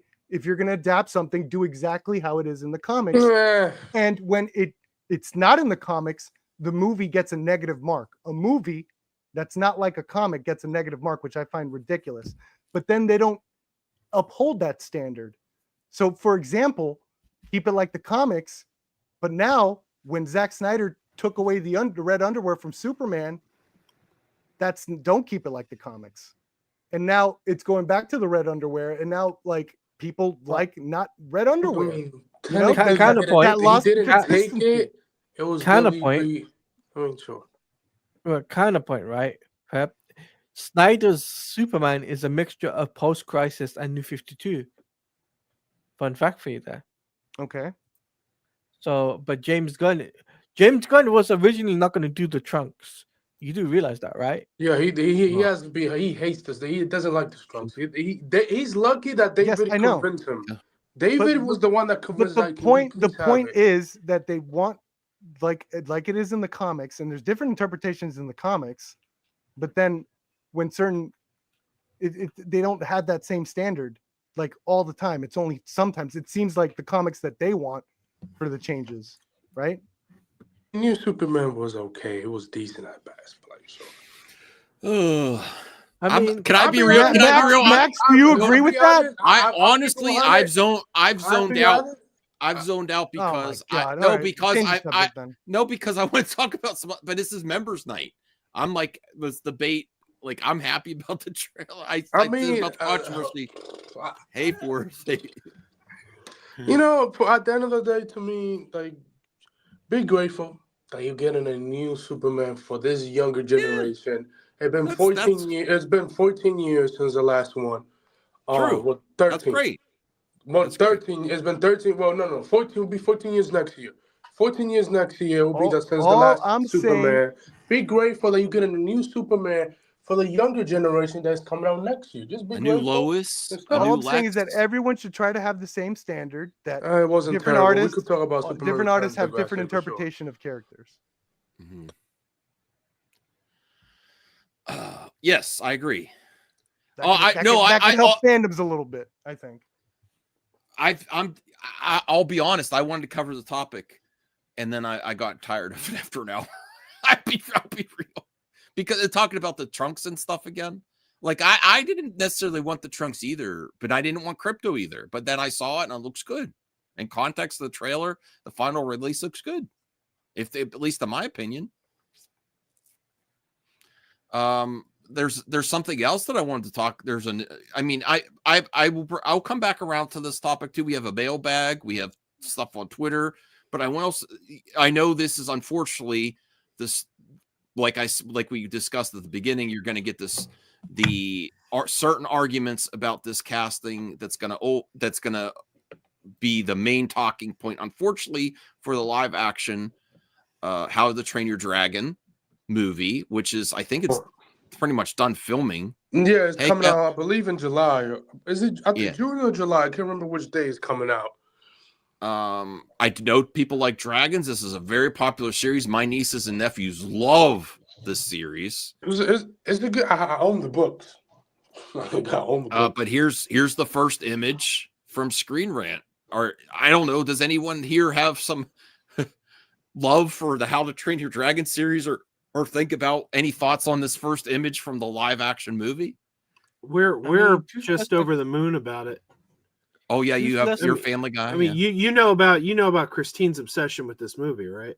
No, I didn't. No. Oh God, Christine collects like the plush dragons of the Toothless. Night Furies. Yeah, she has Night Furies. She has Light Furies. She has a million T-shirts with Toothless on it. Oh, and by the way, she gets a lot of these bootleg T-shirts that have Toothless and Stitch together. That's like a thing. Like they'll make like merchandise with Toothless and Stitch. So she's like crazy excited that she's getting both of those things that she loves in live action in the same year. The reason they made this movie is because they got the theme ride coming out next year. There's a full trailer already. When the movies come out next year, you could also go to Universal and do the theme ride. So it'll be out in the same year as well. So that's dope. Christine got teary-eyed when she watched the trailer. You should take it to Universal. They're gonna have a theme ride there. Exclusive preview picture. So is there multiple movies in the Screen Rant preview thing? They've been doing these last 2 days. They've been getting exclusives for movies for next year. Okay. I didn't get. Perp. It's not a raptor, but it's a dragon. Do you like dragons? Being a raptor? I'm cool. No, How to Train Your Raptor? Can you do a horror spoof directed How to Train Your Raptor and then let me tell you, I've been asking for years for an A+ tier Hollywood dinosaur horror film, and almost got one. David Mitchell, I think the It Follows guy had one coming up. That would be an awesome spoof movie, like a Jurassic Park and creature feature spoof movie. How to Train Your Raptor, and then you have like someone that's pretending to be like Chris Pratt. Chris Pratt waving his arms around. Look, stop, Raptor, and the Raptor just takes his whole arm off. That would be great. Carnosaur. Like it. I don't think that was an A+. I think it was Roger Corman. This is going to be Joe's Rogan favorite movie. That's messed up. I always said that the faith-based films that they had something like Christian movies, because they don't have to answer science of why they brought dinosaurs back. If they believed man lived with dinosaurs, like you don't have to explain it. Just shoot a bunch of awesome dinosaur movies, dudes in togas fighting dinosaurs. That'd be awesome. Okay. This image looks good. I know people are going to be talking about the cast. Future Wars, the Hollywood movie. I know people are going to be talking about the casting of the girl for sure. I think people are over that already. I know they're not. It doesn't mean they shouldn't be. Nobody's talking about it anymore. Like it was a controversy when she was cast, but now I don't hear anything about it. She's great. She's Tandy Newton's daughter, I believe. And I think she was in The Last of Us at the beginning. Okay. I thought this was like a first look, but there's the trailer there. Yeah, the trailer's great. It's really good. You didn't know it came out like a month ago. Yeah. Oh, I didn't see it. Damn, How did you I must be miss this slow. one? Yo, well, you slow then. Well, let me Because look at the you're too busy. That's why. I'm pretty sure it made like top Saturday news too that week. Yeah, yeah, I think we did talk about That it. must have been when I got my floor put down. I completely Oh, missed it. true. Oh man, I was looking forward to this. Let's just look around. Oh wow. Oh, this looks great. Mm-hmm. I'm hyped for this now. Yeah. Is that Gerard Butler? Yes, he's reprising his role as the live action version of his character. That's good. Hiccup. I don't know. Hiccup. He looks all right. He's the unknown actor, but whatever. Oh, look at all the dragons. Look at all the dragons. Look at that. Oh, there's Toothless. Toothless looks great. I completely missed this. I didn't even watch this with my wife, and she loves this series. Okay, I'm sorry, everyone. I'm catching up on the news. I'm sorry, everyone. That's awesome. I didn't know there was a trailer out. Hey guys, I got something exciting. Yeah. Are you ready? The Yeah. Superman trailer. Hawaiian shirt Santa's coming to town. There he is. Oh, that would be great. Hawaiian shirt. I'm sorry, I killed the conversation. People wanted to still talk about Superman. I'm sorry. Let me see what else there is to talk about. Nosferatu. I think Great movie. When does it actually release? Christmas. Okay. How far apart I loved it. How far apart are Lilo and Stitch and How to Train Your Dragon opening? Had to take away the Nosferatu segment.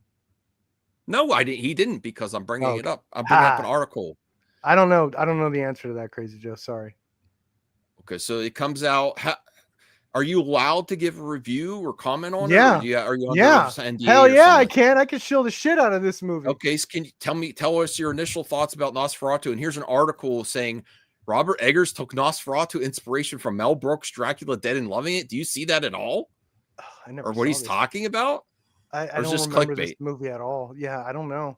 Could be Okay. clickbait. Well, we'll get to that after your thoughts. What's your thoughts on Nosferatu? And should people go see it this week? Yes, For Christmas. absolutely. Is it a good Max. family Christmas movie? I think it does have a Christmas vibe to it, like in terms of that winter vibe, the coldness of it. It works really well. I love the movie. I thought it was fantastic. I think it's my second favorite Eggers movie outside of The Witch, then The Lighthouse, then Northman. I think all four. I haven't seen any movies. All four movies I love. I think they're great. I think he's a fantastic voice in cinema right now, and he did not disappoint. Holy shit, did he not disappoint? With I love Edgar. I love Edgar, man. I think Nosferatu is him having a blast.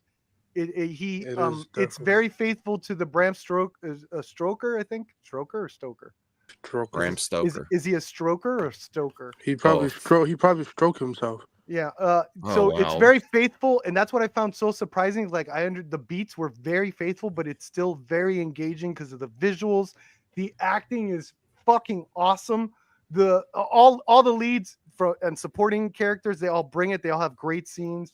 The Nosferatu visual himself is a different take, and I really like from the voice to the visual, and I really enjoyed it. Lily Rose in the second half of the movie gives one of the. She's good. Yeah, bro, she is amazing. I was thinking she would be the weakest link. No, especially in the second half. Lex Luthor in the first half, I thought he was amazing. That guy Nicholas Hoult, I thought he was awesome.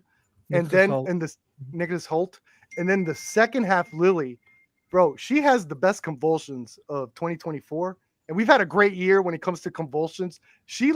Her body performance was, she had to, as an actor, she had to have put herself through something. I don't know. It was crazy. Yeah, I loved it. Cinematography, again, is just, it's beautiful. Hope it gets nominations for costumes as well. I loved it. Cannot highly recommend this movie. This is going to be, if you watch, like, let's say only like 2-3 horror films a year, okay, this is one you need to put in there. It's I think it's very accessible for mainstream audience, general audiences, and I think it's a lot of fun. This you need. Awesome. Everyone should see this. Run to see Nosferatu. Should I make that my other first? People in our community have seen it as well, and they could vouch for it. I think Bruce saw it. I think Degrassi saw it. Taladia, I think he saw it. It's great. Cool. I'm gonna go see this. I'm gonna see this, especially on your recommendation, Perp. This is gonna be only the second Eggers film I ever saw because I hated The Witch, but that's okay because even Spielberg has a hook. Never saw The Lighthouse. No, after The Witch, I kind of avoided his movies. There's something wrong with you. Yeah, Lighthouse is a great movie. He's a phenomenal director. He's done only 4 films, and I think he's made such an impact. And like, he's also beloved within the industry. You saw today that he confirmed that he has 5 projects in the works, but he doesn't know which one he's gonna do. Wow, this is really interesting. I'm sorry, Beltry, Anthony. I was reading hater. a little. No, I'm not a hater. I was reading this. The actual inspiration or some of the inspiration from Robert Eggers, some of the scenes in this movie from Dead or Loving It, was considered one of the comic genius's worst movies. There are a lot of scenes that were deliberately rewritten after watching Mel Brooks' movie and considering, wow, that totally doesn't make sense. So he actually fixed scenes that didn't work in that movie and made it work in his movie. That's kind of interesting. The best scene in Dracula Dead and Loving It is when he's walking down the steps and he slips on the bat poop and falls down and then goes, "Children of the night, what a mess they make." That's hilarious. But that's like the only funny part in the movie. I never What do you think of that though, Perp? Yeah. I do want to see. I don't know if I picked this up on VHS, and I might have. Coming on Christmas Day. But he actually used inspiration for scenes in a movie that didn't work and made similar scenes in his movie that did work. He corrected it. That's a weird way to get inspiration, isn't it? That's actually not necessarily. That is as if you're a director, that is smart as hell to do. Just take scenes that didn't work in the movie and then maybe make them work. Yeah, I think the Daniels have sort of a similar. Yes, thing. They were teaching a camp, and they were trying to do like an exercise with the campers of like, hey, let's do. Where they were going to make a short film inspired by a film they loved and a film they hate, and it had to like be inspired by that and make their film. And what the exercise showed is that a lot of the times they respond more to the film they hate, trying to correct it. It's cool. That's even cooler to see. I really, based on your reaction, and then it is a beautiful movie to look at. Yeah, and then him giving this way of why, because that's great. Taking something and making it better. Like, there were some interesting ideas in Dead and Loving It. It didn't work. Let me fix those scenes. Yeah. Let me expound on them and make them work. Fix something that didn't work before. I think that's really interesting. One of the things that I think specifically about this adaptation that was awesome was that normally when you're adapting Dracula, the story of Dracula, because that's what Nosferatu essentially is. It's just a beat for beat rip off of Dracula, and it got famous for it, for the rights, because there was a rights issue or some shit. Normally the take is it's going to be romantic Dracula or beast Dracula in terms of like how it's going to coincide with the woman. Is she going to be seduced, or is it like 100% assault? And it's like this movie manages to do both, where it's like there is like this seduction going on, but the Nosferatu character, Count Orlok, never loses his menace, never loses the creepiness, and never goes to like trying to seduce in a normal human way. It's really, really interesting. I loved it. Okay, cool. And I want to read this quote from Robert Eggers about why he became fascinated with vampires and myths. Okay, outside that flop, Robert Eggers was digging back even into his youth when he first became fascinated by myths and staples surrounding vampires. And see if what you think of his quote here. Vampire cinema is so prolific that we have all these tropes and roles that we think we know that they have been established. And Anne Rice refined them further. While trying to understand the origins of the vampire myth and understanding folk vampires, I had to forget everything that I learned. I read Bram Stoker's Dracula at least 5 times as a young person. I realized that I had infused it with things from vampire movies that aren't in the book that I thought were there. That's also interesting too. Okay, cool. Yeah, because he read it when he was young, so it fused in with other media. I like what he's saying. I like how he's doing the press tour. Blue Jay stopped by, member for 29 months. Thank you, Blue Jay. Hey guys, just stopping by. Sonic 3 was awesome. 8 out of 10. Oh, I can't wait to see the movie. I'm watching that this week, sometime this week. Sonic 1, okay. Sonic 2, good. Sonic 3, awesome. The textbook example how franchise goes upwards. Like Fast and Furious. Yeah. I actually have some great news, everyone. This is also horror related. One of the most anticipated movies that I'm looking forward to. Well, what's a movie that you know of next year that you're really looking forward to coming out? Perp, Joe, and Calvin. You've been here for a while. I don't know if you could speak, Cal, Anthony, Talati. Anything you're really looking forward to next year? There's a bunch. I got a whole watch list of my shit. I mean, I don't know exactly what horror movies are coming. Say Superman. Superman. I mean, yeah, Superman. Obviously, that's the obvious one. But I'm really excited for the next. I mean, I'm also excited for Fantastic Four. That's another movie I'm excited for, because obviously we don't have a trailer yet, but they did show promotional art for it, and I'm just like thinking, yeah, at least they're showing something good. But I think we need a proper trailer in order for us to get excited. Another one is in February, Lilo and Stitch. That's a movie I'm excited for, live action, because because Lilo and Stitch, I grew up with Lilo and Stitch when I was younger. You know, Stitch is my favorite Disney character. I'm sorry, he's funny. He's too funny for me. One of the movies that I'm looking forward to the most is something that I liked even before my recent appreciation for horror movies. Is the 28 franchise, 28 days, 28 weeks, and now 28 years. And some of the pain I've been feeling, and a lot of fans out there have been feeling since that trailer dropped, because these are not widely available, unfortunately. I don't think you could go to Amazon and just order a current copy. You have to go to out of print in the reseller market. And the reseller market for this has been exploding, especially since at a period of time, you could find them in Walmart $5 bins, both 1 and 2 on the same disc for like $5. People scoop them all up and they're reselling them. But I have good news for this. And I was close to buying the VHS for like $30 like 5 months ago, and I didn't. I wish I did, because now it's more expensive. But look at these prices on eBay.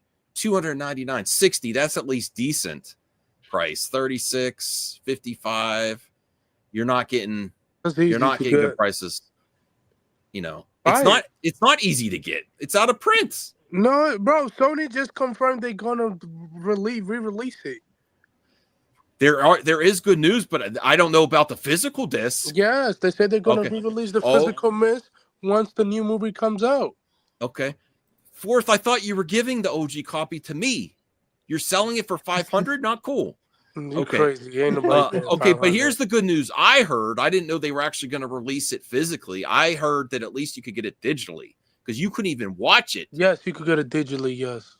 It says, is a 4K release even possible? That's what they're saying in the article. So that we'll have to actually read 4K, I think Sony's probably going to do a 4K after the new one comes out next year. Okay, so 28 Days Later has finally re-released on streaming after years of being locked up by Sony's vault due to rights issues. And I would ask those people that have FOMO right now, just give it a little bit of time. They're releasing a movie. Obviously, the studio is looking at the rights to see how to get some the first two back out there by the time the third one's released. The first one was made with Fox. Okay. So I think the first one was made with Fox. Well, can anyone that loves physical media? I know Joe Perp. You get some physical media. Can you give any advice to people wanting to see these movies? Just I would say hold out for a little bit. Maybe just buy the HD VOD until you can get it physically re-released. Check other regions. Right. Yeah, I mean it's literally there's a sequel coming out. Yeah, so they're probably gonna re-release it right before. Yeah, it's going to be on disc right to coincide with the sequel. So even though there were rights issues, yes. They'll work those out if they have a new movie. If they have a new movie coming out, that's a sign that some of the rights issues are being resolved, right? It's already been cleared up. Clearly, well, if they're releasing it on HD on VOD, yeah, exactly. Okay, all right. Anything to add to that, Perp? Do you have this in movie? terms of yeah? Okay. Well, I was just going to let people know. Just hold tight because I wanted to get it too, but I'm not paying fourth $1,650 since we're friends. Oh wow! And then Bruce the Bruce Blu-ray's worth that much? No. He's just being silly. It was like 80 to 100 sometimes for the Blu-ray. DVDs were going for like 50, 60. Some people have like reasonable price like 40 for a DVD. The VHS is expensive. I don't think the VHS is coming down, unfortunately. But the Blu-ray, just get it. It's $5. Where? On eBay. No, it's not. Show me the five. You showed me a moldy tape last time, Baltry. I'm joking. That's not a funny joke. It is. He's pulling your leg back. I mean, to be fair, but can you not go to your town and see if they have it? Mm-hmm. Maybe do like go online and search if they have it where you live around there. Maybe they sell it. That could be a possibility. I'm trying to find in here. Well, Joe's very confident, and he gets a lot of Blu-rays that the release. I'm not going to read all this. The good news is you can at least watch it because you couldn't even watch it until that trailer came out. Bro, imagine they filmed this movie now in 2024. Yeah. I don't think it will be accepted with the audience. What? No, I'm sorry. There will be a 3-disc set when the sequel's ready to come out. I would imagine they'll probably have it out before the sequel. Me too, probably. But at the very least, when the sequel comes out on physical media, there will be like a 3-disc set of all 3 of them. You know, was one instance that I thought was stupid was when Tron Legacy was coming out in 2010. Mm-hmm. Disney pulled Tron off the market. You couldn't get Tron anywhere. Yeah. And the reason was they said they didn't want younger viewers to see the original before they saw the sequel because they were afraid that the old special effects would scare them away from watching the new one. I can actually see that. And then when the new one came out, both of them were released. I think the Tron special effects, the first one, are charming, especially if you love movies from back in that day. But for like younger viewers, and compared to what Tron Legacy did with its visuals, it's very jarring to watch the first Tron. Here's the great thing about the special effects in the original Tron. I love the first Tron. It's very charming. Here's the wonderful thing about those special effects. They cannot get dated. They can't. It's impossible because it's a movie about going into a computer in 1982. So therefore, the technology needs to look like 1982. If it doesn't look like 1982, it's not believable because that's the year they're going into the computer. So therefore, you can't look at it and say it looks dated because it's like, no, this is set in a time, and that's what that looked like at that time. I thought we were talking about our most anticipated of 2025. You could do that too. Oh, yes, I want to hear. What do you mean 2? I mean, I was doing that as a segue to talk about 28 weeks later and how it's good news that they're actually releasing VOD and you can watch it now because that was a huge issue. You couldn't even watch it. It wasn't on any of the streaming. It wasn't where you could rent, and there was out of print. Wow. So that was a big problem for people who want to see it because I want to rewatch it. I haven't watched it in years. Mm-hmm. I love the new trailer. Didn't you like the new trailer? Yes, I thought it was well made. Yeah. It does bring up interesting questions about the current era, though. Like, doesn't anybody own anything? Like, I've had those movies for years. Like, everyone's trying to find them now, but it's like they were readily. They got rid of them. A lot of people aren't like you. But Joe. Why would they get rid of them? Because a lot of people they moved to trends and stuff, and they like I got rid of my VHS too. You only recently got rid of your VHS. But guess what? Yeah, they're available digitally. They were available digitally. Now then they weren't, but now they are again. But they not were. everything. Not everything's available digitally. Yeah, but they were. You know why? I own them digitally, and I didn't just buy them. I've had them digitally for years. So I'm saying they were readily available on disc. They were readily available digitally. And then one day they weren't, and suddenly everybody's freaking out. And it's like, that's always how it is, Joe. Like when when things are available, they don't lots of the thing is a lot of people don't support it. And then when it's not available, you want what you can't have. You're like, oh man. And then especially a new project that piques people's interest. Yeah. Oh man. Oh man. You mean the trailer came out and I can't watch the first two? Yes. Oh man. Ow. Well, I want to hear what you better deliver now, dinosaur. Deliver what? What are you looking forward to in 2025? List them off. Give me at least 10. At least 10? I don't know. That's crazy. I'm gonna lie. Wolfman, Bambi, Sinners. You just Cal gave it to you. Ash. Ash.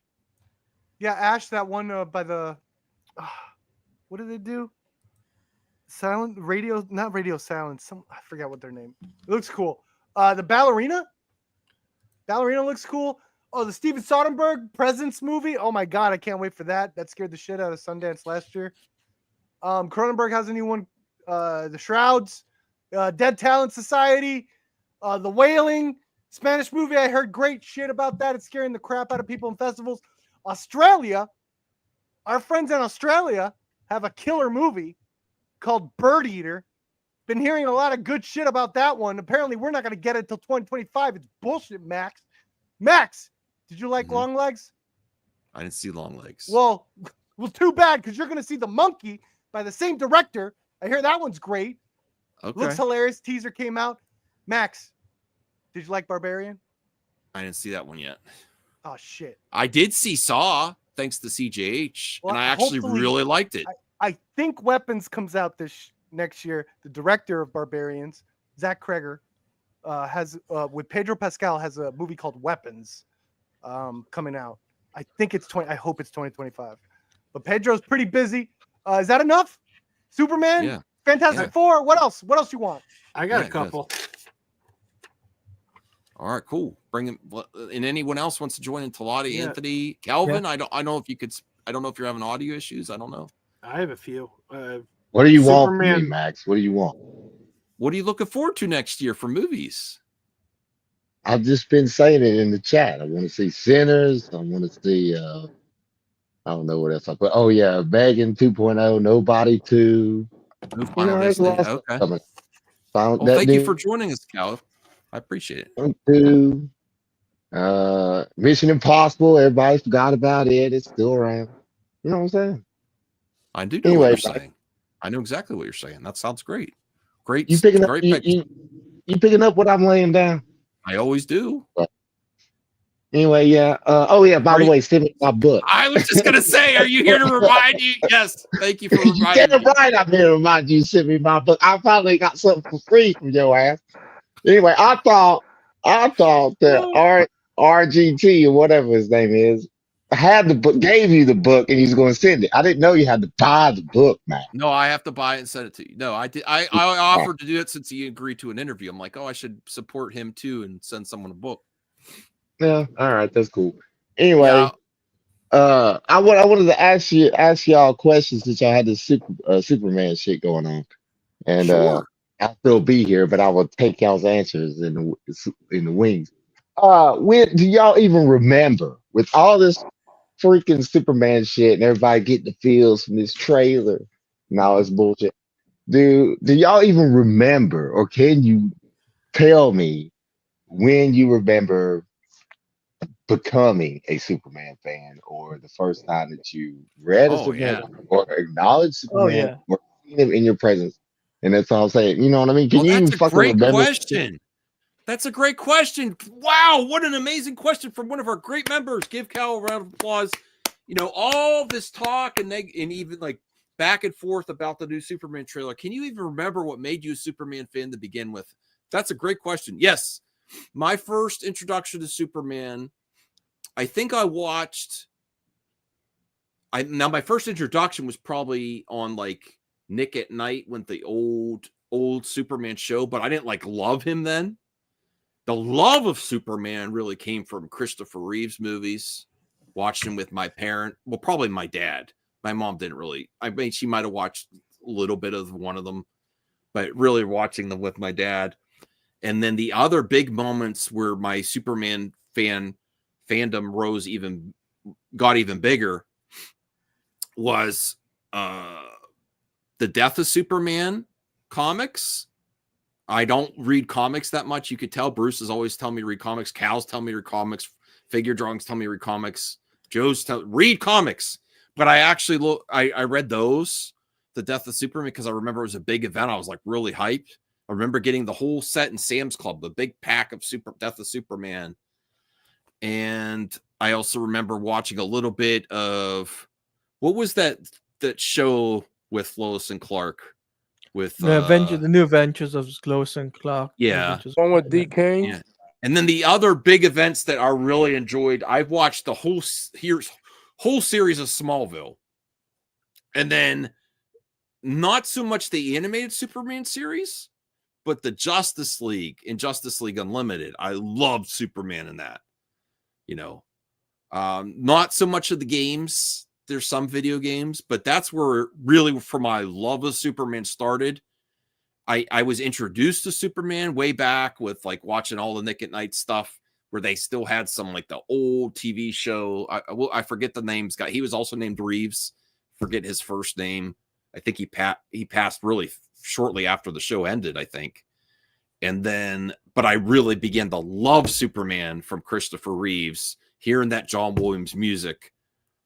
And then some of the other more so on the TV side. And after Christopher Reeves, the movie, that's where my love of Superman came from. And, you know, yeah, comics too. Does anyone else want to share where they got their love of Superman? Yeah, I do. Okay. So my love for Superman actually first kicked off with obviously the new adventures of Superman and Lois and Clark, right? That's when I first saw Superman on TV. But then I dived in Superman to the Superman the animated series. That's what really got me exposed to Superman, and I became a huge Superman fan. I mean, I got the toy. I remember picking up the toy. I remember buying the T-shirts, the merch, all of that stuff. And what also was cool as well, I was also interested in the Legion of Superheroes in the 2000s, because there was obviously there was Justice League. That I was a fan of that, but the Legion of Superheroes, where it was Superman going back, going to the future, and Superman, you know, is part of the Legion of Superheroes and lending his powers, so to say. So that was pretty cool to watch. And then, you know, obviously Henry Cavill's Superman, that all kicked off, and it kind of re-energized myself for being a Superman fan. Perp, do you want to like where you started to love Superman? Is it more recent, or where did you start to love Superman? I don't love Superman. You don't love Superman? No, I'm very new. I don't hate him. Neutral. I don't dislike him. I'm not even going to say he's a boring character. Where were you introduced to Superman? Just in Nerd Talk, or where did you see him? Lois and Clark. I saw a couple episodes. Once again, very neutral. I was fine with it. There's moments I really like from Superman in the Donner movies. I really love the first half of the first, when teenager Kent. I thought that was really well done, and you know, it took its time. I like the plane sequence from Singer's Superman Returns. I like that. That's sequence. Beautiful shot. The special effects are really good. The special effects hold up. Look at it again. Like his cape still looks amazing. It's just there wasn't a lot of stuff going on in that movie. Yeah, that was the best part. So yeah, I do like parts throughout here. There, I cannot say I'm like I love the character. I'm very neutral. He's fine. Are you ready to love it with James Gunn's version? I think I'm ready to love Krypto. Love Krypto. Okay. Yeah. Or I'm probably going to respond to one of the supporting characters, actually. Okay. Maybe Mr. Terrific. Who knows? Cool. Superman, I'm just fine with. Can I say, well, you know, I'm also indifferent with Superman as well. Really? I know Superman from comics and stuff like that. Like Tawadi was saying, Lois and Clark. Yeah. My mom used to watch that shit, and she loved it. And I was like, Mom, I'm reading Superman. What are you talking about? I'm reading it right now. It's right here. And I would always compare it to to the show and show what was going on, whatever. But I was never a Superman fanboy, whatever. He's part of DC. But Batman, of course, was my guy. Yeah. I'm actually surprised at how many people say that. I'm not saying that's a wrong way to think, but I'm surprised how many people said like I'm like neutral or Superman or I like other heroes better. I thought he was like on the popular like I guess everyone loves Spider-Man. Does anyone feel that way about Spider-Man? Spider-Man is popular below Batman. So because Batman is the most popular character. Yeah, Batman's the most popular character. Well, maybe so. Maybe so. I don't know. I don't know if I could say I love a character. I think I could say I love a lot of stories of Batman. So yeah, I guess you could say I love Batman, but it's just like Spider-Man. Like I don't love the character either. I'm kind of like because I don't read anything. Like I love the movies. Like individual movies. So like, does that mean I love the character? Like I love Sam Raimi's Spider-Man 2. I think is a masterpiece. Does that mean I love the character? And I apologize to Joe if I didn't get his top picks for 2025. He had to leave. You can always circle back to that. That is bull. That's bull. You can always circle back to that. Joe just got butt hurt. This is a member stream, by the way. This is a member stream. Oh wow. Okay. It is. You're right. It is in the title. Plant your foot. This is not y'all's regular bullshit back and forth. This is a member stream. Nobody every time you have. Okay. Oh, I'm sorry. Fair enough. Only time you have a member stream, the only people on here are the same people every time. I never see the member stream. For you, Cal. Never see it. You're a trailblazer, Kyle. I appreciate it. Thank you. It's not trailblazing. It's not. I'm just saying. And then every show, and then the member stream show becomes a regular show because nobody comes in. I don't want that to start. Anyone can pop in the members. How come no one's calling me out for my love for Batgirl as a character? Like no one. Batgirl. No, like everyone's love like, Batgirl. I know. I was literally testing you assholes, and no one called me out. I didn't even think of that. You asshole, you hypocrite. You love Batgirl. Thank you. Yes. Why do you love Batgirl then? And then don't get him started. She's a fan of Batman. Do you see this, man? Bruce, I got love with Superman from looking in the mirror. I like the ego. No, that's Bruce's ego. I like it. Yeah. Bruce, get your butt in here. We want to hear your thoughts on Superman. Scooter, don't worry. We kicked the pervert snowman. Scooter Crunch, $1.99. I'm glad that pervert snowman is not on tonight. He's not coming back. He's not coming back. Put Cheeseman's comment, name 5 Batgirl villains. Penguin. They're all Batman villains. I knew you were going to do Batman villains for the same ones. You cheater. Is there any? Okay, no, if you're really a Batgirl, there's Batgirl villains. I don't remember the names. Let me finish. There's like these twins. Not the ones that they share. The anime twins. That's the only one. The anime twins. The one I know. Yeah. Perp exposed. Okay. All right. So Anthony, you've been really quiet, Anthony. Where do you want to share your love of Superman? Where it began? Or did you OD on cookies? I wish. That's Anthony in the snow after he ate too many cookies. Yeah. Now, yeah, I would say my father first introduced me to the Christopher Reeve one. And then after that was the Dick Kane show and then stuff like that. And then Batman the anime, Superman the animated series came out, and then Justice League cartoons and stuff like that. So like, that was my first introduction to Superman. Then yeah, obviously I read the comics after that to learn the character, the backstory, who his friends are, like Lois, Jimmy, his villains. So yeah, I do got to say that one of the reasons I love Superman so much is because of a great villain too with Lex. I love a great villain. Yeah, he's really Hey, Bruce. Crazy. I appreciate you that you took the time to stop looking in the mirror. I appreciate you getting away from the mirror talk about the other Superman? As you can see, I'm rearranging my streaming room. Nice. No comments on the walls. Oh. Oh. When did your love of Superman? Maybe you knew he existed, but when did you really start loving Superman? I'm not talking about loving yourself. That's because my father and my grandfather read a lot of comics, watched the old serials of Superman. So it was Superman. There's always Superman in my house. Cool. But all right, so there's always Superman. But what's the project for Superman? The comics, TV shows, or movies that you're like, I love this version of Superman. What really? Crisis on Infinite Earths. That was the first major big crossover event from any comic. Any comic book company, even before Marvel. Okay. DC's Crisis was just amazing. Seeing different versions of Superman. Pretty cool. Cool. Are we in for a cinematic part of that or no? You think James Gunn will do that? No. Marvel's already doing multiverse. We don't need to see multiverse this soon in DC.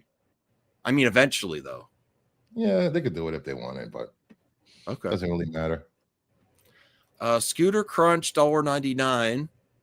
I heard Batgirl is for beta males. Is that true? Wow.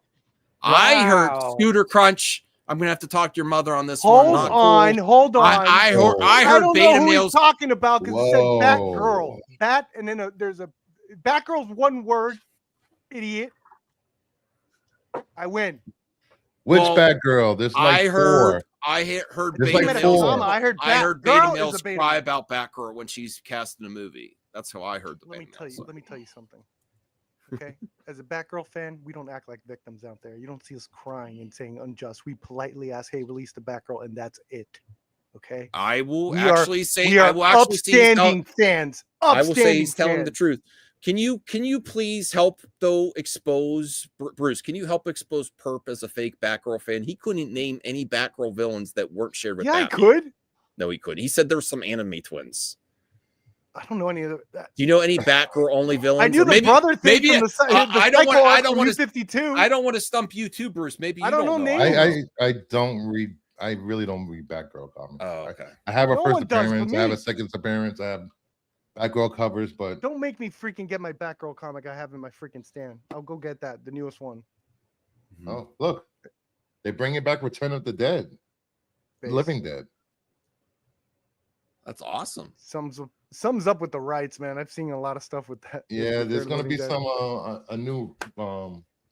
They're remaking it or rebooting or whatever you want to call it. There's two of them going on. Yeah, something's going on. Something's going on. They got a comic out. Yes, I read The Killing Joke, and I hope it rots in hell. Figure drawing. No, yeah. Don't you mean the movie? Because the movie did it worse. Mm-hmm. No. I mean, I don't think it gets worse. I don't think it gets worse than The Killing Joke. Calvin, that was a beautiful topic.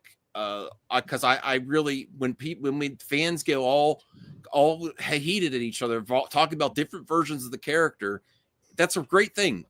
And, when someone asks, can you reflect on why you even like the character? That's a great way to do it. I appreciate it. And this whole Superman is boring. He's good. People obviously haven't read comic books in the last 30 years. Just saying. Because there have been some crazy Superman stories. And Superman, him and Lois just getting their freak on every other issue. Yeah. Oof. I mean, Oof. Singers was basically my super ex-boyfriend. It was like the sequel to the Uma Thurman one. Bruce. Yes. What's up, man? How you doing? What's going on, Cal? Nothing much, man. Did you see my Mark Spears interview? You see your what? Oh yeah, the Mark Spears interview. Guess what? Man, I'm not going to mention the channel, but I was talking to a comic channel, and I mentioned that that your channel was getting Mark Spears because I noticed that this particular channel was talking about Mark Spears a lot, and I mentioned to them that I was like, yeah, this one channel, Kingdom Nerds, has got all about Mark Spears. He's been on everything, and I don't know, man. I got a little, I don't know. I just thought you should know that. I'll let them know. and they kind of you let people know about my channel too, Cal. Well, no. This is different. Was it pushed back on his style of art? No. It wasn't pushed back on the art. It was pushed back on me just trying to be like, because I think y'all got access to Mark somehow, and a lot of other comic channels don't. You see what I'm saying? He wants to join Renovision. I pretty much think he's always there. Yeah. Yeah, Mark loves. But anyway, yeah, that's all I'm saying. I'm not trying to do anything. He's a great guy. He's from my mother's home state of Alabama, so we click right away. That's cool. Anyway, what else you got? He's coming back in 3 weeks, I think. What else y'all got going over there? How's Dom doing? Dom is being Dom. Cal, this is MME here. Whatever, man. This is gonna be, like I said again. Bruce is part of your channel. He's part of y'all's network. Y'all have a network together. This is a member stream. Hey, Max, put up Zeno's shit. Perp's knowledge of Batgirl is that she's a girl in a batsuit. That's not it, asshole. Why do you keep bringing up Batgirl? Hey, asshole. Her dad's a cop, asshole. You lose. Okay. We're demonetized. For the That's all right. Scooter Crunches take care of the monetization. Hey guys, I'm back. I had to put out a fire at work. Oh wow! I'm sorry. Not a literal fire, but we had an issue. Anticipated. Give him his top anticipated. Top anticipated. Hey Cal, let your friends know at that channel that Mark Spears' first work. Oh my God! Went from $4 last month. All these and promos for today for $120. I do like Cassandra Cain and Stephanie Brown. I like Cassandra better than Stephanie. I don't like Cassandra. Haters. Joe, can you help Perp can understand why he's a Batgirl fan? I could understand why I'm a Batgirl fan. I told you. She's a fan of Batman like me. He doesn't know the villains. I've been a Batgirl fan since the Adam West show. Okay, well, do you know the Batgirl villains that aren't shared with Batman? Awesome? I couldn't name any. I told you. They just use Batman villains. Every once in a while, like through there was a Mad Hatter villain that was a girl, like Mad Hatter's daughter or something in the Batgirl TV show. There's Joker's daughter. Or no, that was Batwoman. That was their own. Sorry. That was his own thing. Wait. I got. Remember, Max, we gotta ask Joe about Superman. His origin about Superman. What got him into Superman? Perp, why do you want the Batgirl movie to be completed and released? Because Joe, do you have a response? I didn't know if you got this to answer Cal's question before you left. Why did you start loving Superman? Like, what project really is like? Now I love this character. Well, it was the Christopher Reeve movies. Cool. By the way, I got my most anticipated films of the year for you. Hold on. Before that, Joe, I got to ask you, because this is another thing. Do the Christopher Reeves movie blind you into not liking anything that's not the Christopher Reeves movies? Like I've heard that accusation thrown left and right. Well, no, that's complete BS because I've liked most versions of Superman. I think the only versions of Superman I didn't like were Lois and Clark. And I didn't hate that, but I thought Dean Cain made a pretty lousy Superman. Like he didn't look like Superman, for one thing. His head's too round. He came up with the slogan everyone loves right now. What's that? Slogan?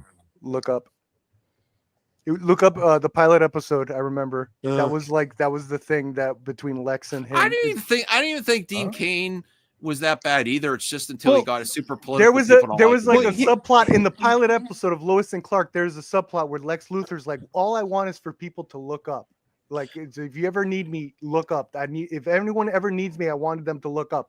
And at the end of the episode, Superman goes to Lex Luthor and says, "Hey, if you ever need me, look up." I never saw that version of Batgirl. I don't know who that is. I realize this is like my personal hang-up, but I kind of feel like Superman doesn't wear a mask. Batman wears a mask. Spider-Man wears a mask. You could put almost any actor in that mask, and you're going to look at the character and go, "That's Batman. That's Spider-Man." But Superman doesn't wear a mask. So I feel like you really need to look like Superman. And Superman has kind of the square jaw. What? I was saying hi to Mama Bear. Sorry. Oh, okay. Hello, Mama. Like, I think George Reeves kind of looked like Superman. Christopher Reeve looked like Superman. Brandon Routh, Henry Cavill, David Cornsweet, Tyler Hoechlin, they all had that kind of classic Superman look. And Dean Cain's just his face was too round. Like he didn't have a strong enough chin. Like I'd look at him, I'd be like, this guy doesn't look like I Superman. felt like you could punch him and he would get knocked out. I don't know. But Does crazy about him. Does Dean Cain count as race swapping? Yes. I don't think so. Yeah, because I'll tell you what, I had a crush on that. He's not from exactly. I'll tell you what, the main draw of that show was Terry Hatcher as Lois. Woo! She was great as Lois. She was yes, amazing. I had a crush on Lois. No, Terry you know they had Deathstroke in that show. Right. It's hilarious. Terry Hatcher. Damn right. Cal, you know what I'm talking about? And then Of course I know what you're talking about. That's the best place you know what I'm laying down, Cal? I think once you do Max, when you do VHS hunting, you should get the Lois and Clark done VHSs. You should. You should. They probably cheap.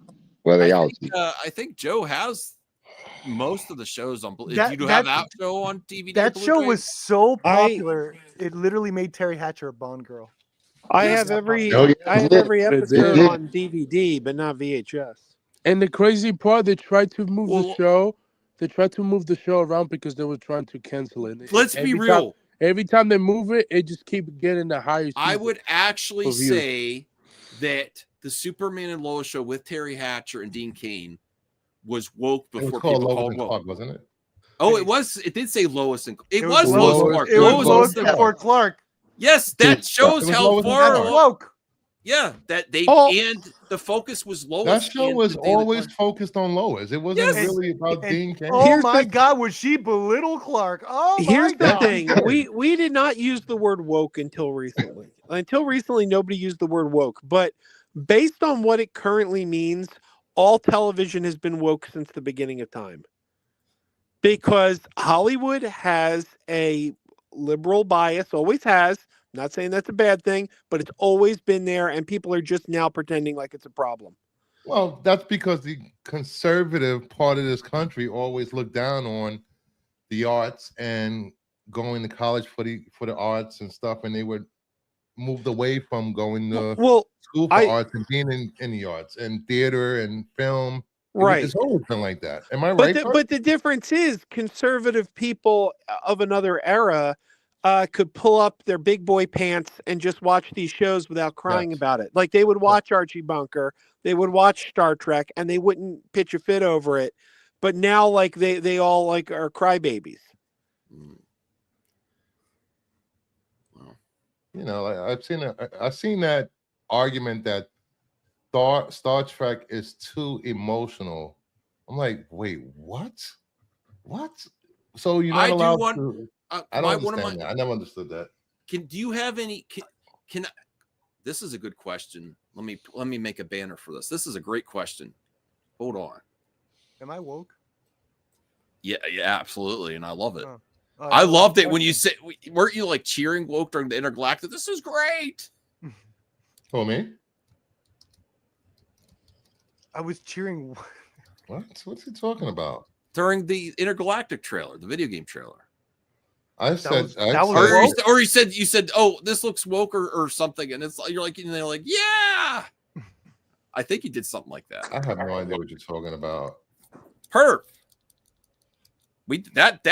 That trailer reaction almost got 4K views. Hey, you're welcome.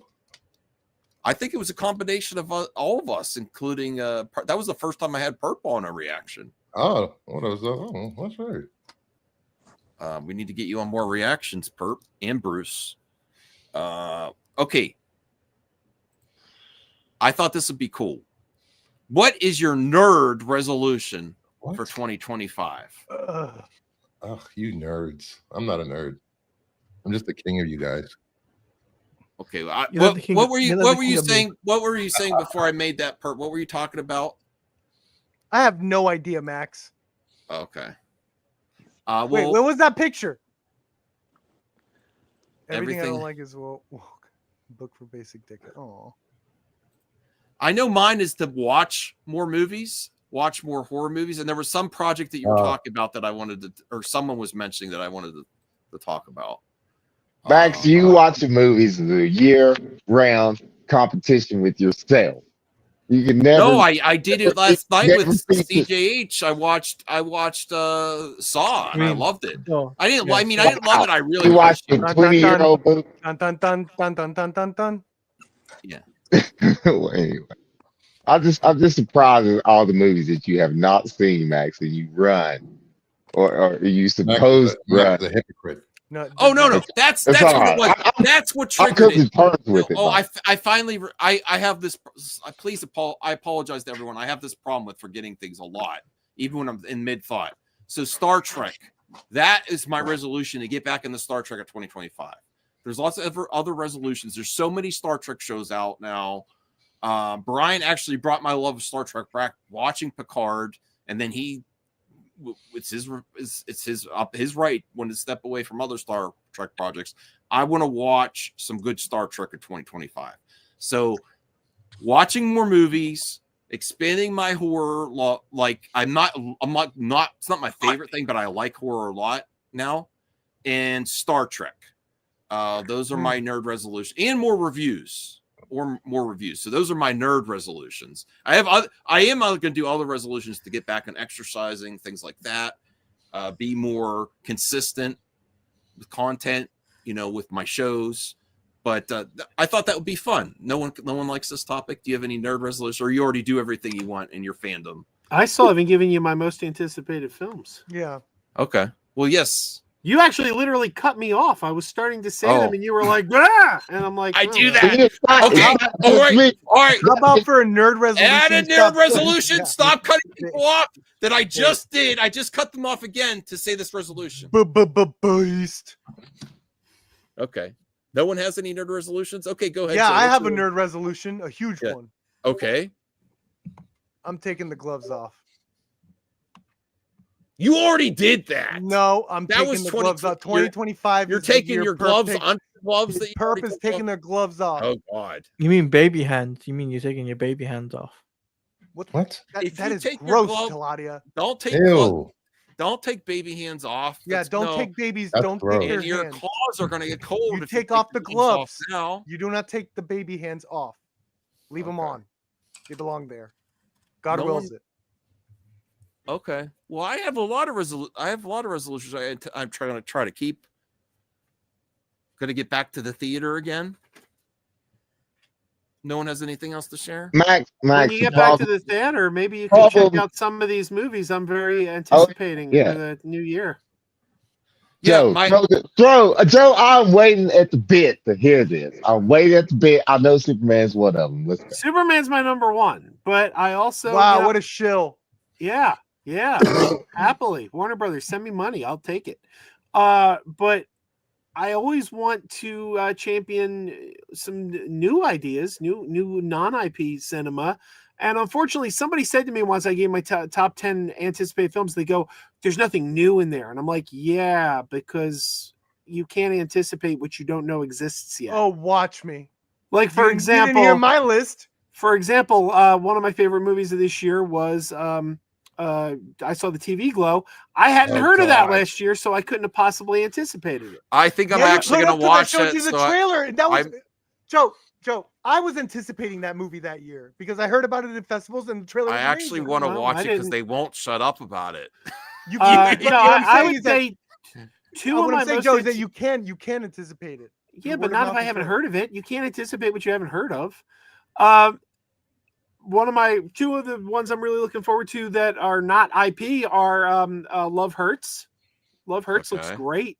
Yeah. And the unicorn one, The Death of a Unicorn. And even Hell though it's unfortunate it's not going to theaters, that Russo Brothers movie for Netflix, the Electric State. Electric State. That looks really good. Should be in theaters. And another movie that hopefully will be in theaters. It's a Netflix film. Knives Out 3. What's it called? Wake Up Dead Man. That's one of my most anticipated of 2025. Did you see the Sinners trailer? That's a new IP that you could I'm anticipate. so No, I haven't heard glad of that that one. Knives Out 3 is coming out because then he'll finally have time to make his trilogy Look Joe. up the Sinners trailer. It's Ryan because he's Coogler. been so busy. Yeah. Let's get it done. Okay. Bruce, do you have any nerd resolutions? Or are you already perfect? Or anticipations? I have a few actually. I actually thought it'd be a good topic for your channel too. I'd like to see you cover nerd resolutions at the Kingdom. Oh, me? For your panel. I don't know. I'm not doing that stuff. Okay. To do more, I'm working on 2 to 3 shows. Oh wow. With other content creators. So that's hopefully that gets going. Possibly Cliff on Comics, El Necron, and maybe one more person. I want to actually start. You should draw that last person. Put them in the draw. How you do the draw? I should do that. Who wants to do a show with Bruce? Put a name. Everyone put their name in there. And I want to get one key issue that I'm missing from the Batman Silver Age villains this year, which is the first appearance of the Riddler. I have every other Batman villain, every other Batman villain except for Riddler first appearance. Cool. So that's my resolution for this year. Is anyone planning for 2025 to start an OnlyFans page? I was thinking about it, but then I'm nah. I have one. So can I make my 2025? Yeah, he does. Yeah. 25 geek. It's called Kingdom of Nerds. Dong of Nerds. Kingdom. So my 2025, like what I want to do is I want to network with as many content creators out there as I can, talking about comic book, movies, TV shows, video games, as much as I can, and to try and build a community around geekism, especially stuff that I do like. For example, I'm covering comic books, and I'll be covering the Superman news when that drops, and even the DCU stuff too, because I've been excited for. I've been enjoying Creature Commandos, funnily enough.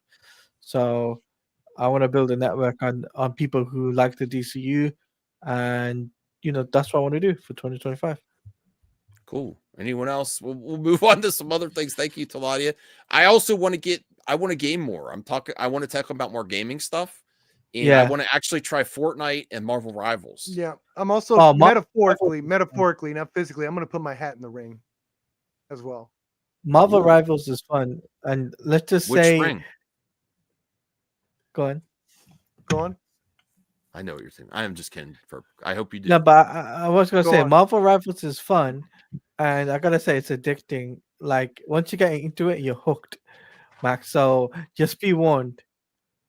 Okay. Yeah, I want to embrace these free to play. I don't want to just complain about it because I know there's a lot of criticisms of it, but there's a lot of benefits to that because a lot of people could try it out and collaborate with fellow fans and play some games online. So. Yeah. Like me and Pep are going to be collaborating. So. You phrase that so boomer. Yeah, I will be collabing with Taladia. I will be his strategist. There's that beautiful scene that you was talking about. It's not distracting at all. It doesn't matter. It's a special effect. Story matters. Special effects don't. Not to everyone. I mean, story does matter, yes. Uh-oh. But it's distracting.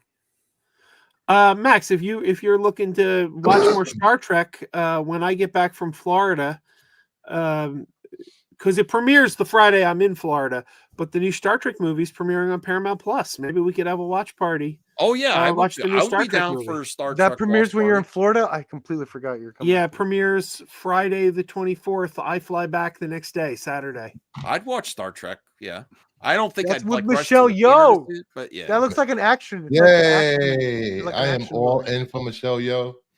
Yeah, it's an action Oscar winner. Yeah, yes. That's how they get me. I'm Section a dummy. 31. Let's I like go. the action shit. Should be on a James Bond in space. Why does everyone? Why does everyone go to Die Hard as like a action Christmas movie, but not enough people talk about Batman Returns? Like literally Batman any is a movie. Christmas movie. I don't know. Batman Returns is a Christmas movie. So yeah, but everyone just jumps to Die Hard. Is there any other movies that people mention don't talk about that's a Christmas movie? Kiss Kiss Bang Bang is a great one. Harry Potter. Every Shane Black Harry movie. Potter. Yeah. Harry Potter. Terrifier 3 made it now.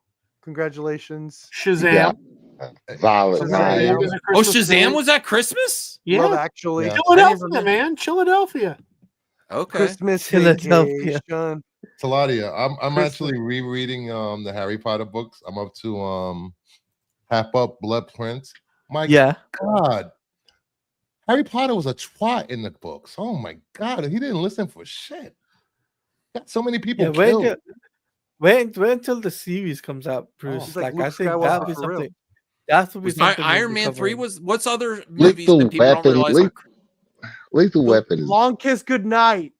All right, Cal. What were you Kiss saying? Goodnight. I love the Long Kiss No, Goodnight. somebody put Lethal Weapon. I don't know. It's been a long time since I've seen it. Yeah, Lethal Lethal Weapon Weapon. is Kiss Kiss Bang. We say that. The Nice Guys. Black Christmas. If it's by Shane Black, it's Xmas. the Christmas. And don't forget the timeless adult classic, Spreading Joy. Oh. Last Action Hero Black took place in War. Christmas. Is that a No corno? one noticed. Yes, Is that I remember Oh, me and my okay. friends watched it. I when we were couldn't tell. kids. I actually could not tell if that was an actual Christmas movie or corno. It is a corno. Pretty- Spreading Joy. There's little people and everything. With Santa Claus and Mrs. Claus. A Christmas video game is actually Batman Arkham Origins. Fun fact. Joe is Googling Awesome. Spreading Joy right now. The Thing is a Christmas movie. Oh, really? Yeah. I still haven't seen What? it. And I have no excuse because When does it take place? someone bought me. Isn't the it thing. I December? don't know. I saw that snow around. Yeah, it's all that snow. I'm pretty sure it's December. All Fuck it. right. It's always December in there. Speaking of Christmas, By the way, James Gunn yesterday tweeted he was watching Diner, the Barry Levinson film, which I got to admit, I've never seen that. I know it's considered a classic. I got to watch it. He said, this is one of my favorite Christmas movies. I didn't even know Diner was a Christmas movie. Yeah, me neither. I've heard it. I want to ask Perp this. Well, Perp's here. Do you recognize a trend of action Christmas, action Santa, or horror Santa movies? Do you recognize this trend? When did it? Yes. Do you like this Silent trend? Night. Yes. And Yes. do you I know love that it may have? specifically the horror and Christmas movies have been going hand in hand. What about for a while. action Santas? No, that's a new thing. That's a new trend. that Is I it? like. Is it? I new? like it. Is Well, it? New? there's probably some like B movies in the 80s and shit that did this, but for the most part, yeah, it's maybe Because I have a movie. Maybe you don't even know. Maybe you do. I don't know. It's on Okay. Joe Blow's movies. Great movies you haven't seen. okay. The Silent Partner. Never heard Christopher Plummer is the scariest Santa of all time and the best Christmas movie you never saw. Santa Sleigh? That's No. another porno. Santa's Sleigh was the name of the horror movie in Ernest Yes. Saves But look- Christmas. Look at this. One of the most I know Christopher Plummer. One of the most hardcore violent Christmas movies isn't a horror this. flick Never heard of this. with Christopher Plummer, the scariest Santa of all time and the Silent Partner. I grew up in Canada and I'd wager the Oh, no experience- wonder there's a Canadian film. The At least shadows it's- scared them. as far as pop culture goes, was probably pretty similar to growing up in the States, yet there were some minor, strange differences. Here we have a regulatory body called the CRTC, Canadian Radio Television Telecommunications Commission, which ensures that about 30% of the content that's broadcast on TV qualifies as Canadian content. Thus, whenever you turn on the TV, one of our Canadian channels is bound to showing something Canadian, including movies. Hell Well, yeah. Holiday classics like Oh. A Christmas Story and Black Christmas count as Canadian content. We could Got it. reliably see around the holidays more adventurous TV stations which show something outside the box. One such station was the adult-oriented Showcase, not to be confused with Showtime, which would program an utterly mental movie called The Silent Partner every Christmas Eve. Hell yeah. Does that sound like something you might look into, Perp? I I'm haven't definitely heard gonna of watch this. this. Yeah. I got I've never one heard of that it either. I got one that like I bet nobody's heard of except Perp. I could be wrong, but I bet nobody's heard of it except Perp. Has anyone ever heard of the French film Dial Code Santa? Nope, No. never heard of that one either. Dial Code Santa came out in 1989. That's important. 1989. It's about a little boy who's left home alone on Christmas and uses a CB radio, and he calls Santa on the CB. But what he gets, claiming to be Santa, is actually Jack Black, a home invader who then comes to his house to invade the house, and he has to set up booby traps to stop this guy from getting into his house. It's like Joyride Home Alone. 1 year later, Home Alone came out. Home Alone they stole the premise for Home Alone. Dial Code Santa. Yes. Never heard of it. Private chat. There's a link for a trailer, Santa's Sleigh, from 2005. Okay, you want me to play it here? Yeah, play it. If it's violent, it's gonna get me a strike. Oh, Sean's right. Rare Exports is a good movie. What do you think of this? What do you think of this image here, though? Too. It's awesome. Looks violent. Is that a Nazi gun? What did you say, Bruce? I said that a chocobo. Oh yeah, because I was looking for video games. Why does Santa have a Nazi gun? I don't know. He's a Nazi. Well, Hail Santa. So Mama Bear said this is facts about the Canadian channel, adult-oriented showcase. Mama Bear knows about this channel. One of my favorite horror movies of all time, probably my second favorite movie of all time, is Canadian. It's called Ginger Snaps. It's a werewolf movie from Canada. Love that movie. Well, I want to see a little bit about this because I might watch it. Is that Elliot Gould? I was going to read that. Yes, Elliot Gould plays a bank teller working in Toronto's Eaton Center over the holidays. One day, he's robbed by a department store Santa Claus, and in the chaos, he manages to skim $50,000 for himself. Well, Santa gets a lump of coal. It's too bad for him, though. That Santa is a raving psychopath named Arthur Reichel, played by a ripped and crazy Christopher Plummer. He sends a beautiful woman, played by Montreal starlet Celine Lomez, to seduce him, only for it to eventually switch sides, leading to a shockingly violent third act that takes the silent partner into horror territory. Nothing says Christmas like a head in a fish tank. Okay. I thought that was interesting. That's why. All right. Cool. No, I'm very easily entertained, Max. I thought I might find some. Perps always, no, not always. Perps sometimes criticizes me that I don't talk about some underrated stuff.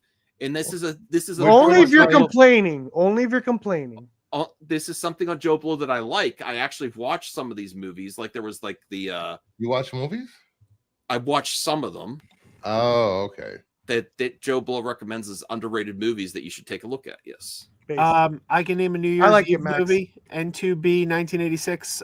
200 Cigarettes. I will name the movie 200 Cigarettes is a New Year's Eve movie. Mm-hmm. Did anyone else here see 200 Cigarettes? I have it on VHS. No, I haven't. Is that what Kate Beckinsale? But I watched it when it first came out, and I wasn't in love with it, but I have to rewatch it. It's one of the ones that I want to give the second shot. The one thing that always sticks with me with that movie was Ben Affleck has like has a pickup line for the girl where he goes, "How do you like your eggs in the morning? Scrambled or fertilized?" Wasn't my God, Jaws Revenge a New Year's Eve movie? And so was Cloverfield. Yeah. Wow. I didn't. Max, I'm going to get going. It's been a trip. Oh, you got to see the trailer before you go, Perp. Max, trailer, is that... All right. Hold on. All right. Hurry up with the trailer. Let's do Santa's Sleigh. This better not get me a strike. All right. I don't watch Christmas movies, so that's why I haven't heard of any of this stuff. It's not a Christmas movie. There's a movie called Santa's Sleigh that doesn't involve Christmas. It involves Christmas. I don't. Oh, okay. That's what I'm saying. Like, I don't know. Grandpa, I want the truth about Christmas. If it's the truth you want, then it's the scary truth you're gonna have. According like to a the Nickelodeon show. I love it. Santa, Satan's only son. Whoa! Yes, Santa's only son. Santa's Satan's only son. Christmas cheer. Wow, did we mess that up in translation? Total disrespect to his other son, Satan Jr. What is the Danny doing here? Fran Drescher? That is not Fran Drescher. Is that Fran Drescher? No, she's way younger than Fran Drescher. That is not Fran Drescher. I thought this looks like he broke into a sorority. Yes. That is so Fran Drescher. What are you talking? Who's That's that? Fran Drescher? That's Fran Drescher. Then why she look who's so the young? Santa? Who's the Santa? Because this is an old movie. This is from 2005. Is that Christopher Lambert? Because she didn't look old until Who she is fought that for the Santa? right for the Screen Actors Guild. Who's that Joe. Santa? See, that aged her. He looks don't familiar. I think that's Christopher Lambert. You don't know who that is. That's and the neither do I. Highlander. I thought that was the Highlander. No, that's not Douglas Smith. Who is that? Who are you? That looks like the guy that played Highlander. All right, hurry up. I need to go. Oh, that's Bill Goldberg. That's Bill Goldberg. Oh, my that's God. not Fran Drescher. That's Bill Goldberg and Fran Drescher in a movie together in the Santa Slay. She looks like she's like 30 in this. She would have been like 50 in 05. Ho, ho, hoes. Oh, come on. All right. Thanks, Bruce. Brucifer, you...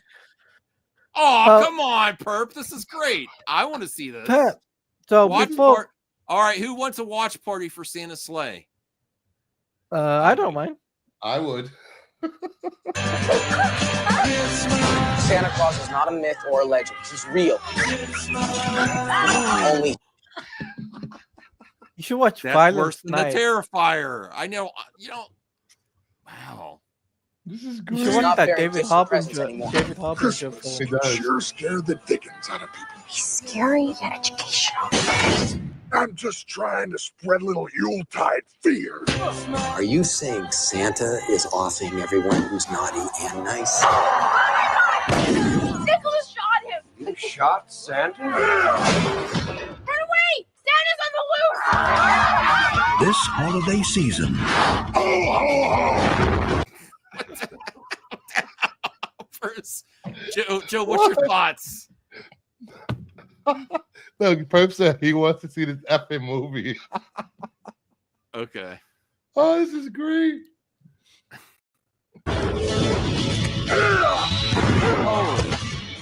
Lock your doors. Bolt the windows. Oh, Grandpa got run over by a reindeer. Everyone stand back. Things are about to get a little messy. And block the chimney. 'Cause naughty or nice, Santa Claus is coming to town. Santa's sleigh. Go ahead, kid. Let's see what Santa got you. What the? No. This is worse than the Terrifier 3. Play it. We got to see what they got.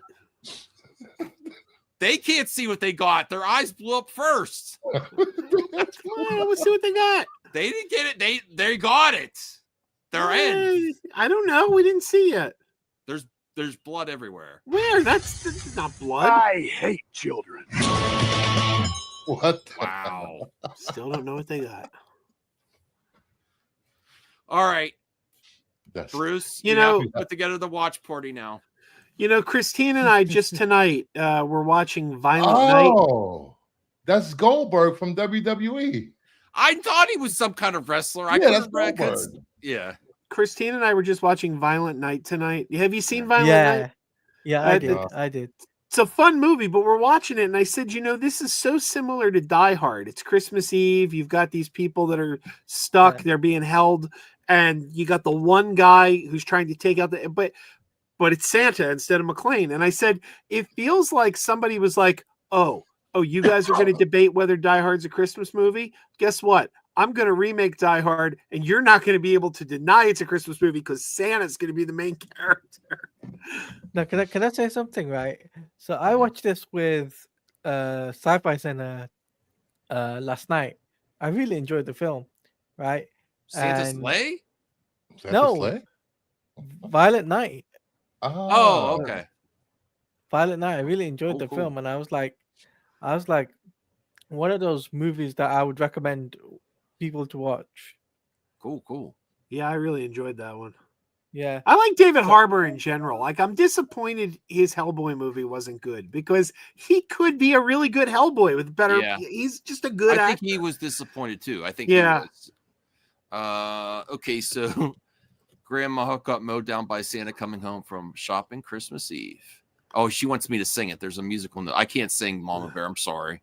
That's for after Santa's Sleigh or whatever that movie was called. What is it called? That's no. Wait, that's for behind the scenes, guys. Do you know what's a really good movie that nobody talks about anymore? Let's talk about R-rated Christmas movies. The Night Before with Joseph Gordon-Levitt, Anthony Mackie, and Seth Rogen.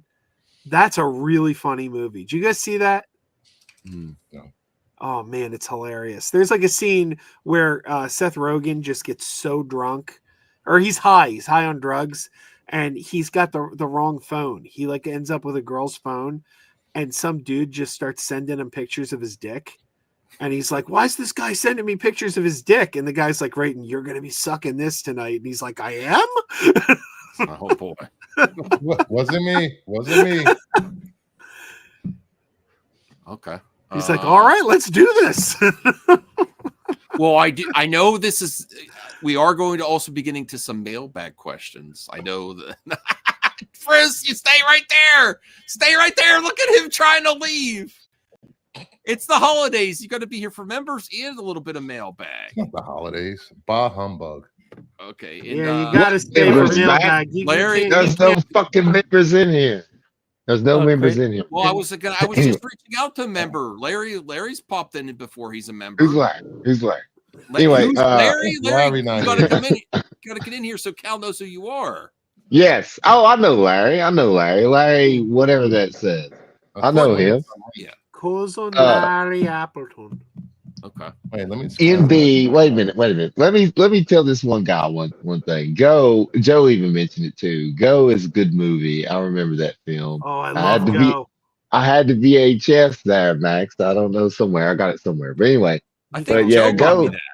We need that on. What's his name? What's his name is in Go?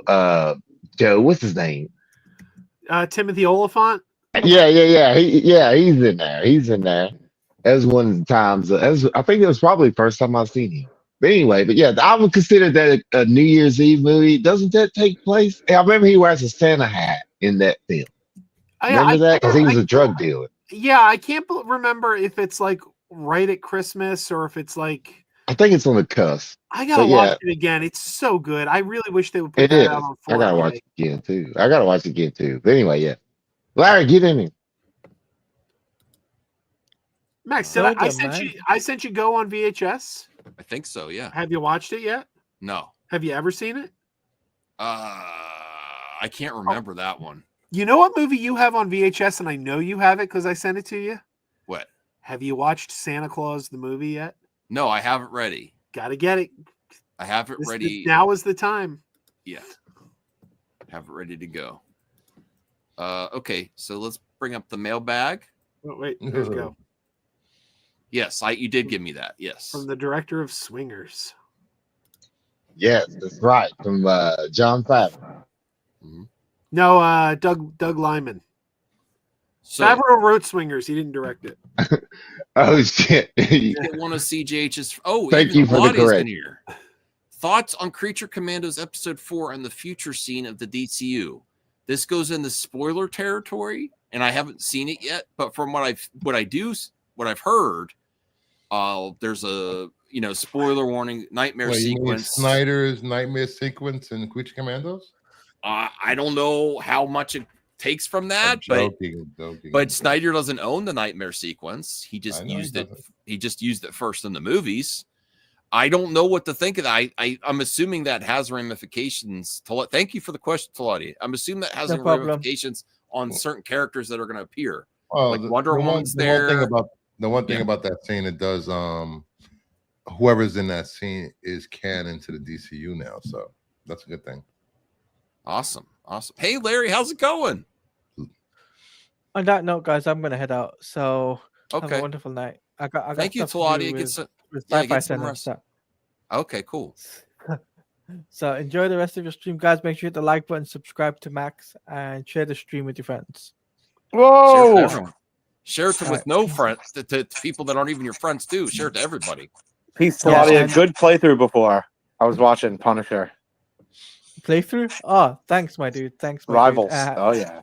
Yeah, and Merry Christmas to all of you guys out there, because I probably won't be on till next weekend. So, okay, have a Merry Christmas and enjoy Merry Christmas. Enjoy your Merry holidays. Christmas. Happy Festivus. Yep. Okay. Bye. Get that aluminum pole out. Yes. Thank you for being here, Larry. Cal was getting very upset that we don't have enough Larry's members. on a pole? What? Oh It's my! Festivus, Christopher. Oh my! It's an aluminum pole instead of a tree. Cal, are you happier now that Larry's here? I mean, I'm happy to see Cal. Well, I think this is my first time streaming with Cal, so that's fun. Okay, I guess. What's up, Larry? Where you from? Queens. Oh wow, you out there? Queens, New York. New York. Sounds like a radio call-in show. Where you calling from tonight?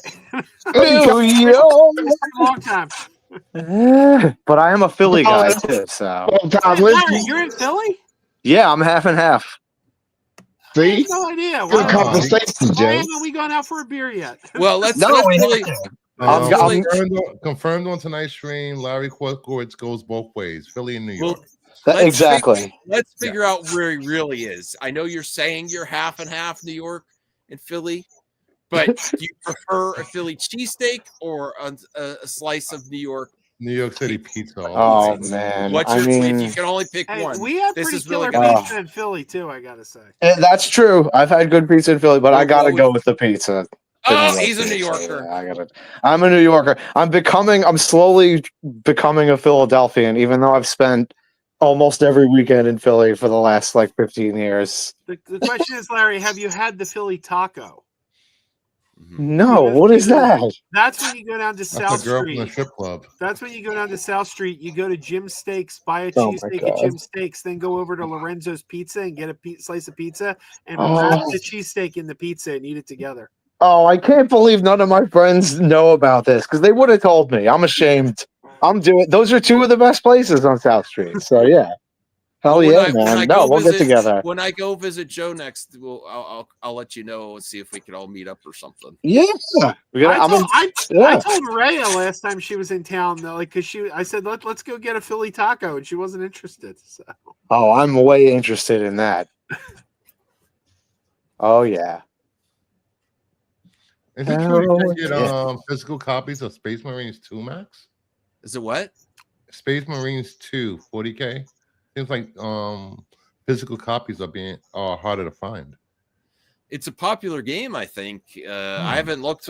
I'm planning to get it on a sale. I actually want to play through the first one first. I played it before, but I never beat it. I never. The first one. The first one's good. I It's played outdated. through some. It's outdated. Okay. All right, so let's bring back up the mailbag here. All right, so CGH Entertainment, CGH Nostradamus, CGH here. Do you think when Jurassic Park Rebirth happens and the video game Jurassic Survival comes out, there's Jurassic fever and the billion-dollar franchise wins against Superman, a franchise that has never hit $1 billion? I actually think I would be shocked if Jurassic Park does better than Superman. I think Jurassic Park's going to do good, but Superman seems fresher than another Jurassic Park movie. We've had a Jurassic Park movie like a couple years ago. We haven't had a straight Superman movie for a long time. And the last Jurassic Park wasn't that well received. Even if it's better. Last few weren't that good. People have this idea in their head too that it's like a versus situation. Both films can be very successful. They're not opening against each other. There's weeks in between. I'm gonna see both probably. Yeah, I'll see both. But if I can only see one that month, I would see Superman over Jurassic Park. Come on, that's not even there's no comparison if that's the case. Yeah, we've had enough Jurassic World movies, but we haven't had enough Superman movies. So that's Can we get raptors with red underwear in the next Jurassic movie? That could be cool. Does that mean they get killed if they're wearing red underwear? Yes. Okay, that's good. The first ones to get killed. I know that those movies went a little. They jumped the shark, but I might have mentioned this before on the stream. But the toys were way more. I mean, he was riding the raptors in the toys. It was like Chris Pratt's character, like with a motorcycle that's a raptor. At least that didn't happen in the movie.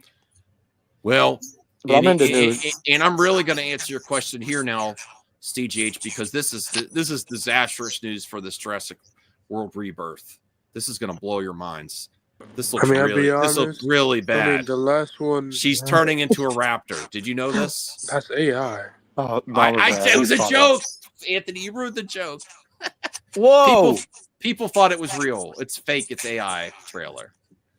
They made the AI trailer and then they filmed it off screen like they're in a theater. You're gonna get a trailer. Nice. You're gonna get a trailer for this in 1 month. Yeah, so this is not real. I wouldn't have shown a real leak, Joe. Don't worry. No, that's the new thing is like filming your screen as if you're in a theater. Yeah. Here, Max. I've seen a couple of those. But I kind of want to see it, though. I kind of want to see Scarlett Johansson turn into a raptor woman. Well, don't forget, the original plan for Jurassic Park 4 was to have the military training dinosaurs to be soldiers. You took the words out of my mouth. I was going to mention that. The last movie was dog shit. So, it made $1 billion. I expect this to do the same. Just like you can't stop these movies. No, but people were actually falling for this trailer. They were. Hey, Max, do you want to see? Do you want to see an AI? Oh no, I'm sorry. I was just gonna say, do you want to see an AI image that you missed on stream the other day because you had to leave early? I asked my AI generator to show me a picture of Ebenezer Scrooge celebrating Christmas with the Grinch. And this is what it gave me. This is what it gave me. So apparently, I don't like apparently that guy with the milk, that's Ebenezer Scrooge, apparently. He looks it's modern Scrooge. And look at the Grinch. You can see the cuff. He's clearly wearing a costume. It's a guy paid to be the Grinch. To chill with this dude. For a night. Yes, I'm glad I missed it the first time, Joe. Thank you. I'll send it to you on a Christmas card. But Joe's right though that the original plans for Jurassic 4 were going to be dinosaur-human hybrids. Yep. Yeah. That was the original plan. But yeah. I say do it. Get weird with it. I say do it. You've done all the conventional dinosaurs. Let's get weird now. Yeah, they should. And like you were saying about the it might make like $1 billion. It's like this is like a reboot though, right? I mean, I think it's still in canon with the others. Oh, okay. I thought it was like the beginning of a new trilogy. I didn't know if it was like just a last one of that trilogy or quadrilogy, I guess, at this point. Because then it might do better if people are like, this is kind of because I mean, it's different cast. I think Mahershala Ali is in it, right? Yeah. I don't know. I think so. Okay. I'm almost positive he's in I'm it. still looking forward to it, but nowhere near as much as CJH loves Jurassic Park series, which I understand. It's hard to get excited after that last one. Yeah. Okay, so I actually wanted to cover this. Max, thoughts on James Gunn says he hardly showed anything during the Superman teaser. A lot of the trailers at the beginning, there are a couple moments that are later in the movie. I love that. I love when directors save stuff in the movie. I mean, obviously, like every teaser doesn't show you what. No, most trailers do. Beltry. Most trailers show too much. Yeah, even BVS. I love BVS, but they showed way too much of that movie. That was WB fault on that one, but yeah, like this was a perfectly fine teaser. Like, yeah, but I hope they don't show too much. But by the time you have to show because the audience needs to know a little bit more of the movie. There's still a way to do it where you don't show everything, where you don't show the big moments. Not everything, but I'm saying you have to show a little bit.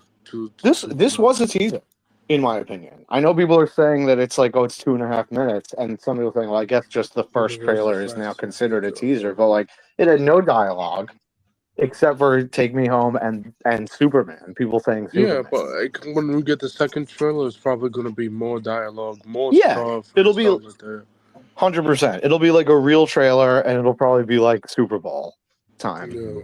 Like we'll get like a full, like a real trailer where it's like it's not just images and you know. Okay. CGH Entertainment Plus, mailbag before Christmas. How are you going to spend the holidays? Anything you're going to eat? Christmas morning, Christmas Eve, Christmas movies? Well, I will tell you one thing. I gave my wife a present early. Ooh. Not that kind of present. Hey now. Well, those two, but I was going to say, was it Krypto? No. I'm talking about Mario Party, Bruce. Mario Party Jamboree, and we've been playing it one match each day. She loves that game, so we're probably gonna play that. Another game. Go visit. Huh? Another game you. I did lose. I can't beat her. I can't beat her at Mario Party.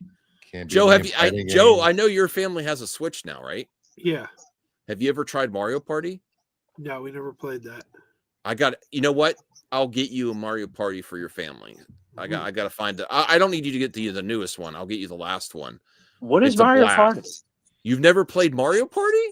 No, I know about like Smash. It's like a virtual board game, Joe. You have to play it too with your kids. It's a virtual board game where you pick a character, you go around the board, go to spaces, you play mini games, you get prizes. It's so much fun. That sounds awesome. That's a Switch game? Yeah. Do you have a Switch, Larry? No, but I'm considering it because I was always a Nintendo guy. Hey, yeah. I'm gonna get running. It's getting late, and I still have a whole bunch of stuff I have to do for work. Okay. Joe, I'm bringing Mario Party next time I visit. You'll see. Right. I gotta take you to some of the crazy places you haven't been to yet. You gotta come when it's not a convention, and I could show you the sights. I could take you down to the city, show you the weird things of the city, take you to the Mahoning Drive-In. Yeah. I have lots of trips planned. I want to see Bruce. I want to go to I'm gonna be visiting Bruce soon. Next time I'm visiting him instead of him coming here. I want to see his area. I mean the stores. that sounded bad. I mean to say the stores. No, that's not what I meant. And then I want to go back to Philly and not for a convention, so I can hang out. Chocolate. One of my New Year's resolutions, though, actually, and maybe Bruce, we can get together for this. Shut up, Jesus! I for once wasn't trying to give it innuendo. I was not trying. Seriously, one of my New Year's resolutions is I want to see the sights in New York City that I've never seen before because I'm only 2 hours from New York. I've never seen the Statue of Liberty. I've never been to the top of the Empire State Building. I've never been to the Met or the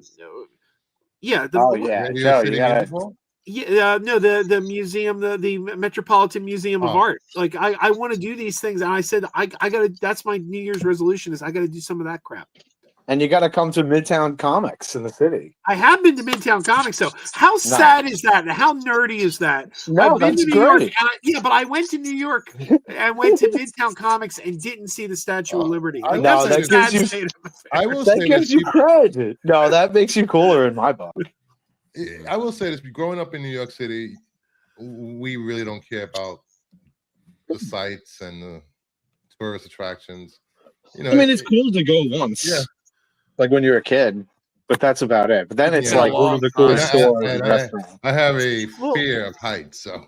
Well, it's the same thing. It's the same thing in Philly, though, because you live in Philly, and half the people who live here have never been to Independence Hall or seen the Liberty Bell. So that's true. And great museums too.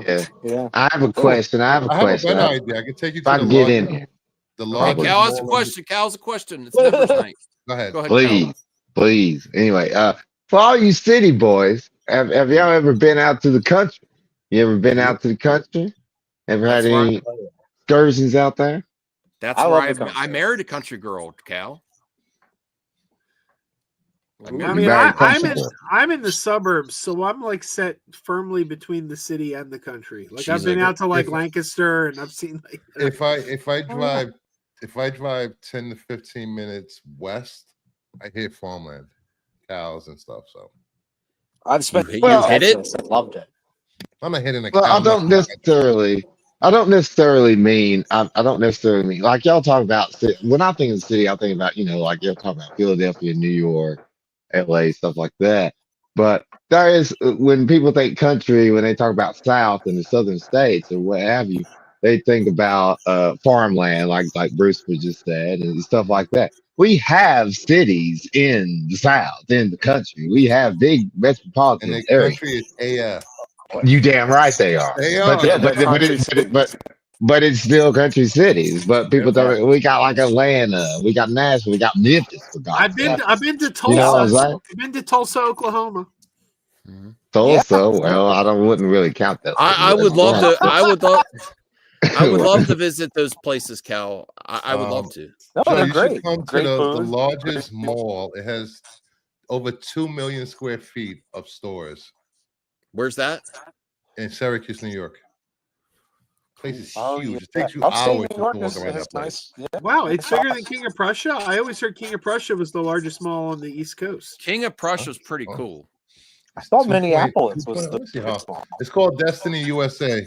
Huh. Oh wow. Let me look up how exact footage. Biggest in the country or biggest in the coast? Okay. Biggest in the country, I think, is the Mall of America in Minnesota. Yeah. But I Minneapolis. always Yeah. heard King of Prussia was the largest on the East Coast. Yeah, I thought so. Yeah. But it may have been surpassed, that. It is the largest shopping mall in the state of New York and 9th largest in the country. Huh. Okay. Wow. I know that. It has 6 floors and what's the footage? 2.4 million square feet. Yeah, there's there's nice cities upstate New York where like Rhinebeck, it's basically country cities when you get up north New York too. Yeah, it's country as hell up here. Oh, I'm gonna do 5 more questions from the mailbag. It's getting a little bit late. I wanted to go later tonight. I'm gonna get going. I'll see you. If I don't talk to you, Merry Christmas. But I'll you too, talk Joe. Thank you. I appreciate care, the package. My dad loved the tapes. He appreciated my package. Yeah, my dad loved your package. Oh yeah. And Joe, I have an idea for a duo stream. I'm gonna write you. Sure. Yeah. Absolutely. I swung the idea past Max. I think he thought it was good. Yeah. All right. Yeah. Do you have my email address? It's easy. It's crazyjoeadventures@gmail.com. Oh, I'll remember. I'll hit you up. Or you'll have to go to the skies of blue to find them too. Oh yeah. Oh yeah. I need to get on that. There's good news waiting for you there. I still haven't got blue sky yet. It's outdated, but it's good news from 2 weeks ago. I'll do instead of good news on Twitter, I'll do old news from Blue Sky.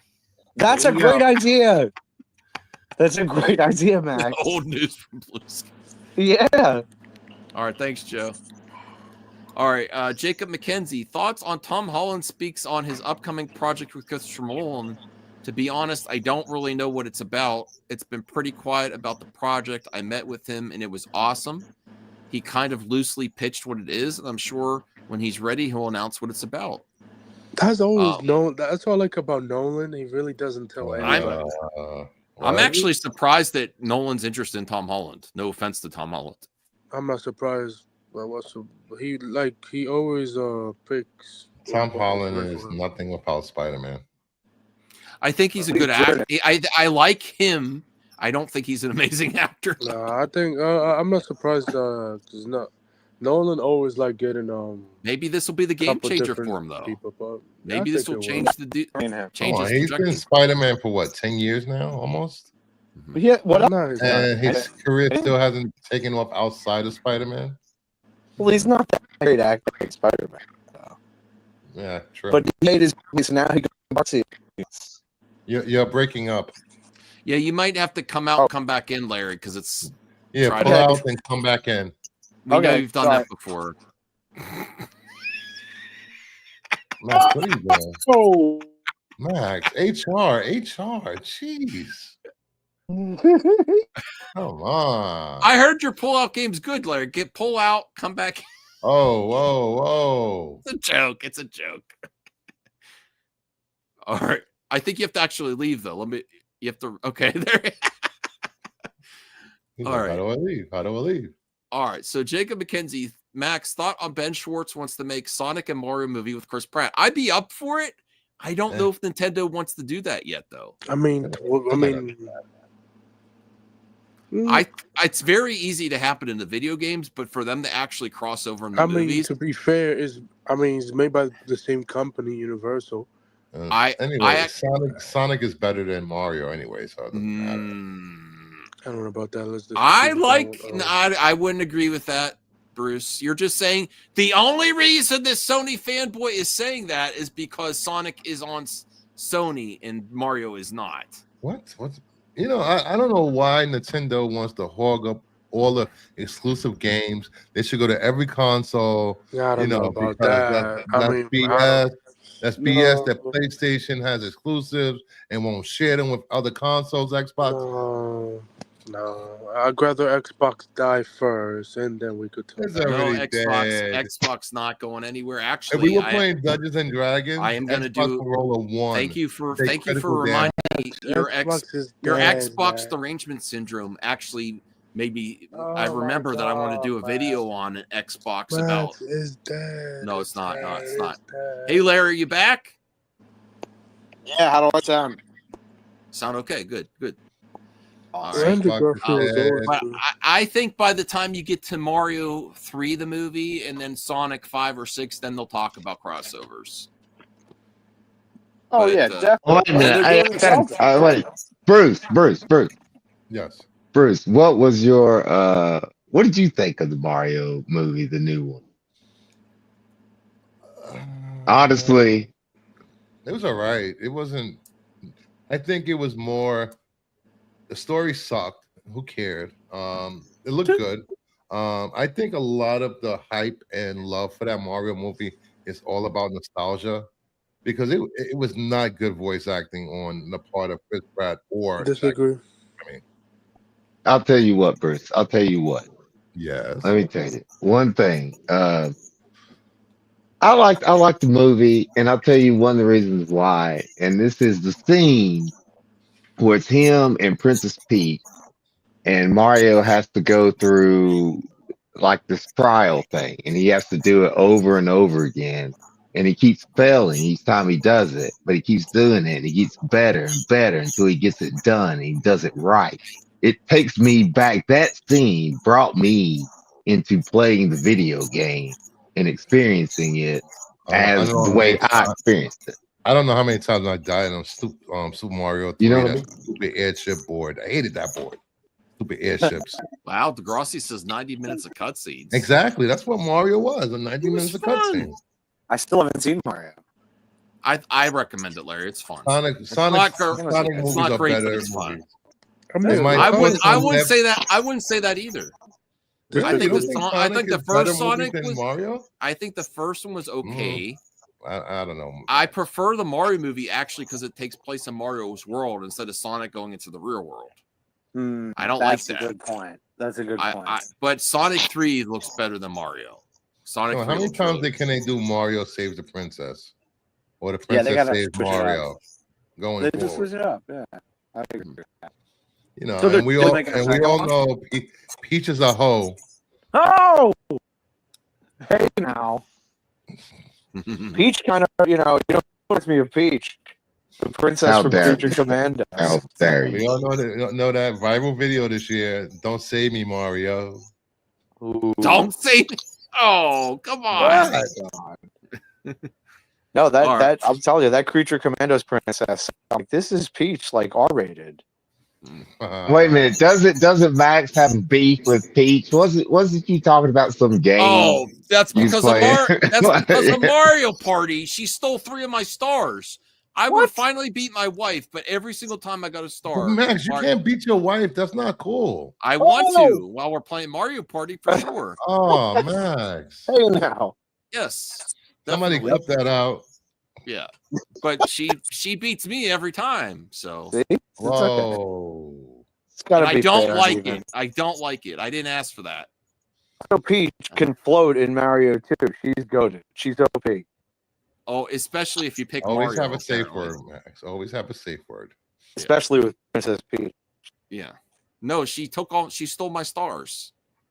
In Mario Party, you're supposed to get stars. Is the ultimate way to win the board game. Okay. Every time I got to a star, she stole it right away. Because you could steal stars too. Damn freaking Peach. Yeah. Star stealer. Jacob says thoughts on Robert Eggers says the script for his medieval film The Night is done. He also wants to make a Western film. He's unsure what his next project will be. I have 5 things going on. You never know what's going to work. what's going to appeal to people, what's going to be greenlit. People love Robert Eggers. I need to watch some of his movies. I do want to see Nosferatu. I always wanted to see The Northman. I just never watched it. Apparently, Max is never going to. If he said he wants to see them, he's never going to watch them. I'm going to watch. I'm going to watch Nosferatu. That's 100% true, bro. No, Larry, Anthony, confirmed. I'm the same way with Northman though. Everyone tells me to watch it, and I need to watch it one day. I forgot what streaming service I'm doing. CGH says thoughts on the article about how Jurassic Park Rebirth is being compared to Jaws as a giant love letter to Spielberg. Oh, that's what the director said. I'll believe it when I see it. Well, I saw you guys in the chat were saying it before. That this was. I don't know how that even compares. Because Jaws, it made people afraid of going in the water. There are no dinosaurs to make you afraid of going outside. Just saying. CGH says you have to pay $20 from the watch. So I'll actually watch a movie.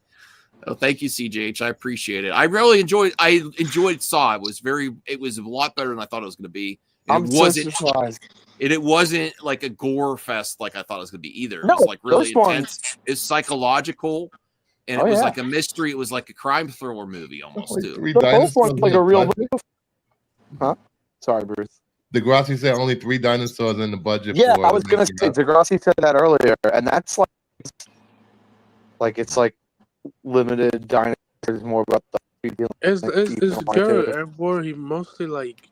It's probably not going to be an expensive movie. It's probably going to cost like 150 to 200. They were saying in the chat that it's connected, but it's also a new thing. Okay, so we're doing 2 more questions, and we'll start to wrap up here. And I know CGH I think is planning to go soon. If anyone wants to support CGH on his stream, go check it out. Okay, so I did want to cover this. I forgot to cover this the other day. Thoughts on the New Year report and the next James Bond movie. Development has stalled. There's currently no script or story. Amazon is interested in making spin-off projects. And I heard this part. Whoa.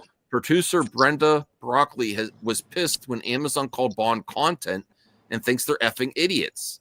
She says they want to focus on spin-off stuff, and she thinks it's stupid.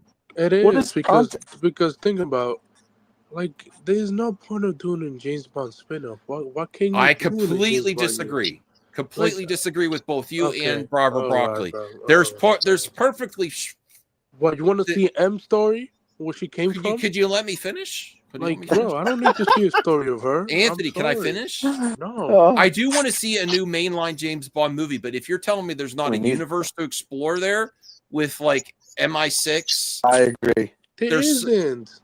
I agree. Why not make it a universe? You know what the best the shows that are completely on that keep cable television alive are all these cop shows and investigation shows. If you had an MI6 investigation show that didn't have to have James Bond, not every case needs James Bond. I'm good. What if 005 is on Amazon? You've never heard of him before. There's the reason why we love the movie so much is because they are mysteries. We don't know we don't know where they come from or where they at any moment. You can still keep mystery and focus on a character, just like they focus on 007 isn't big enough. What about 009 or something? I'm sorry. I have a perfect pitch for a Bond movie. Let's make the main character a female, and we'll call it Double D's, and Return of Pussy Galore. Hey now. Hey now. So she's Bond.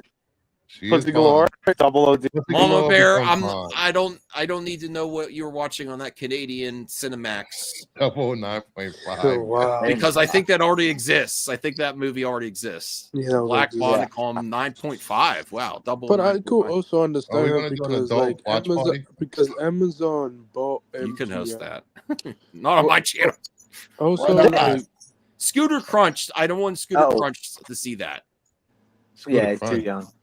Yeah. And the thing is, like, Amazon own MGM, and they have a ton of IP that they could do from this streaming service. RoboCop, I don't know what the hell you've been over 30 years. Just make more. Yeah. I just want to see more Sherlock Holmes stuff. Yeah, it was Sherlock That Holmes. too. You own a ton of IPs in the MGM come on. library. Use them. Imagine if we had a new Reboot RoboCop them. and new Sherlock. That's amazing. Can we It get would be a amazing. remake of Beastmaster?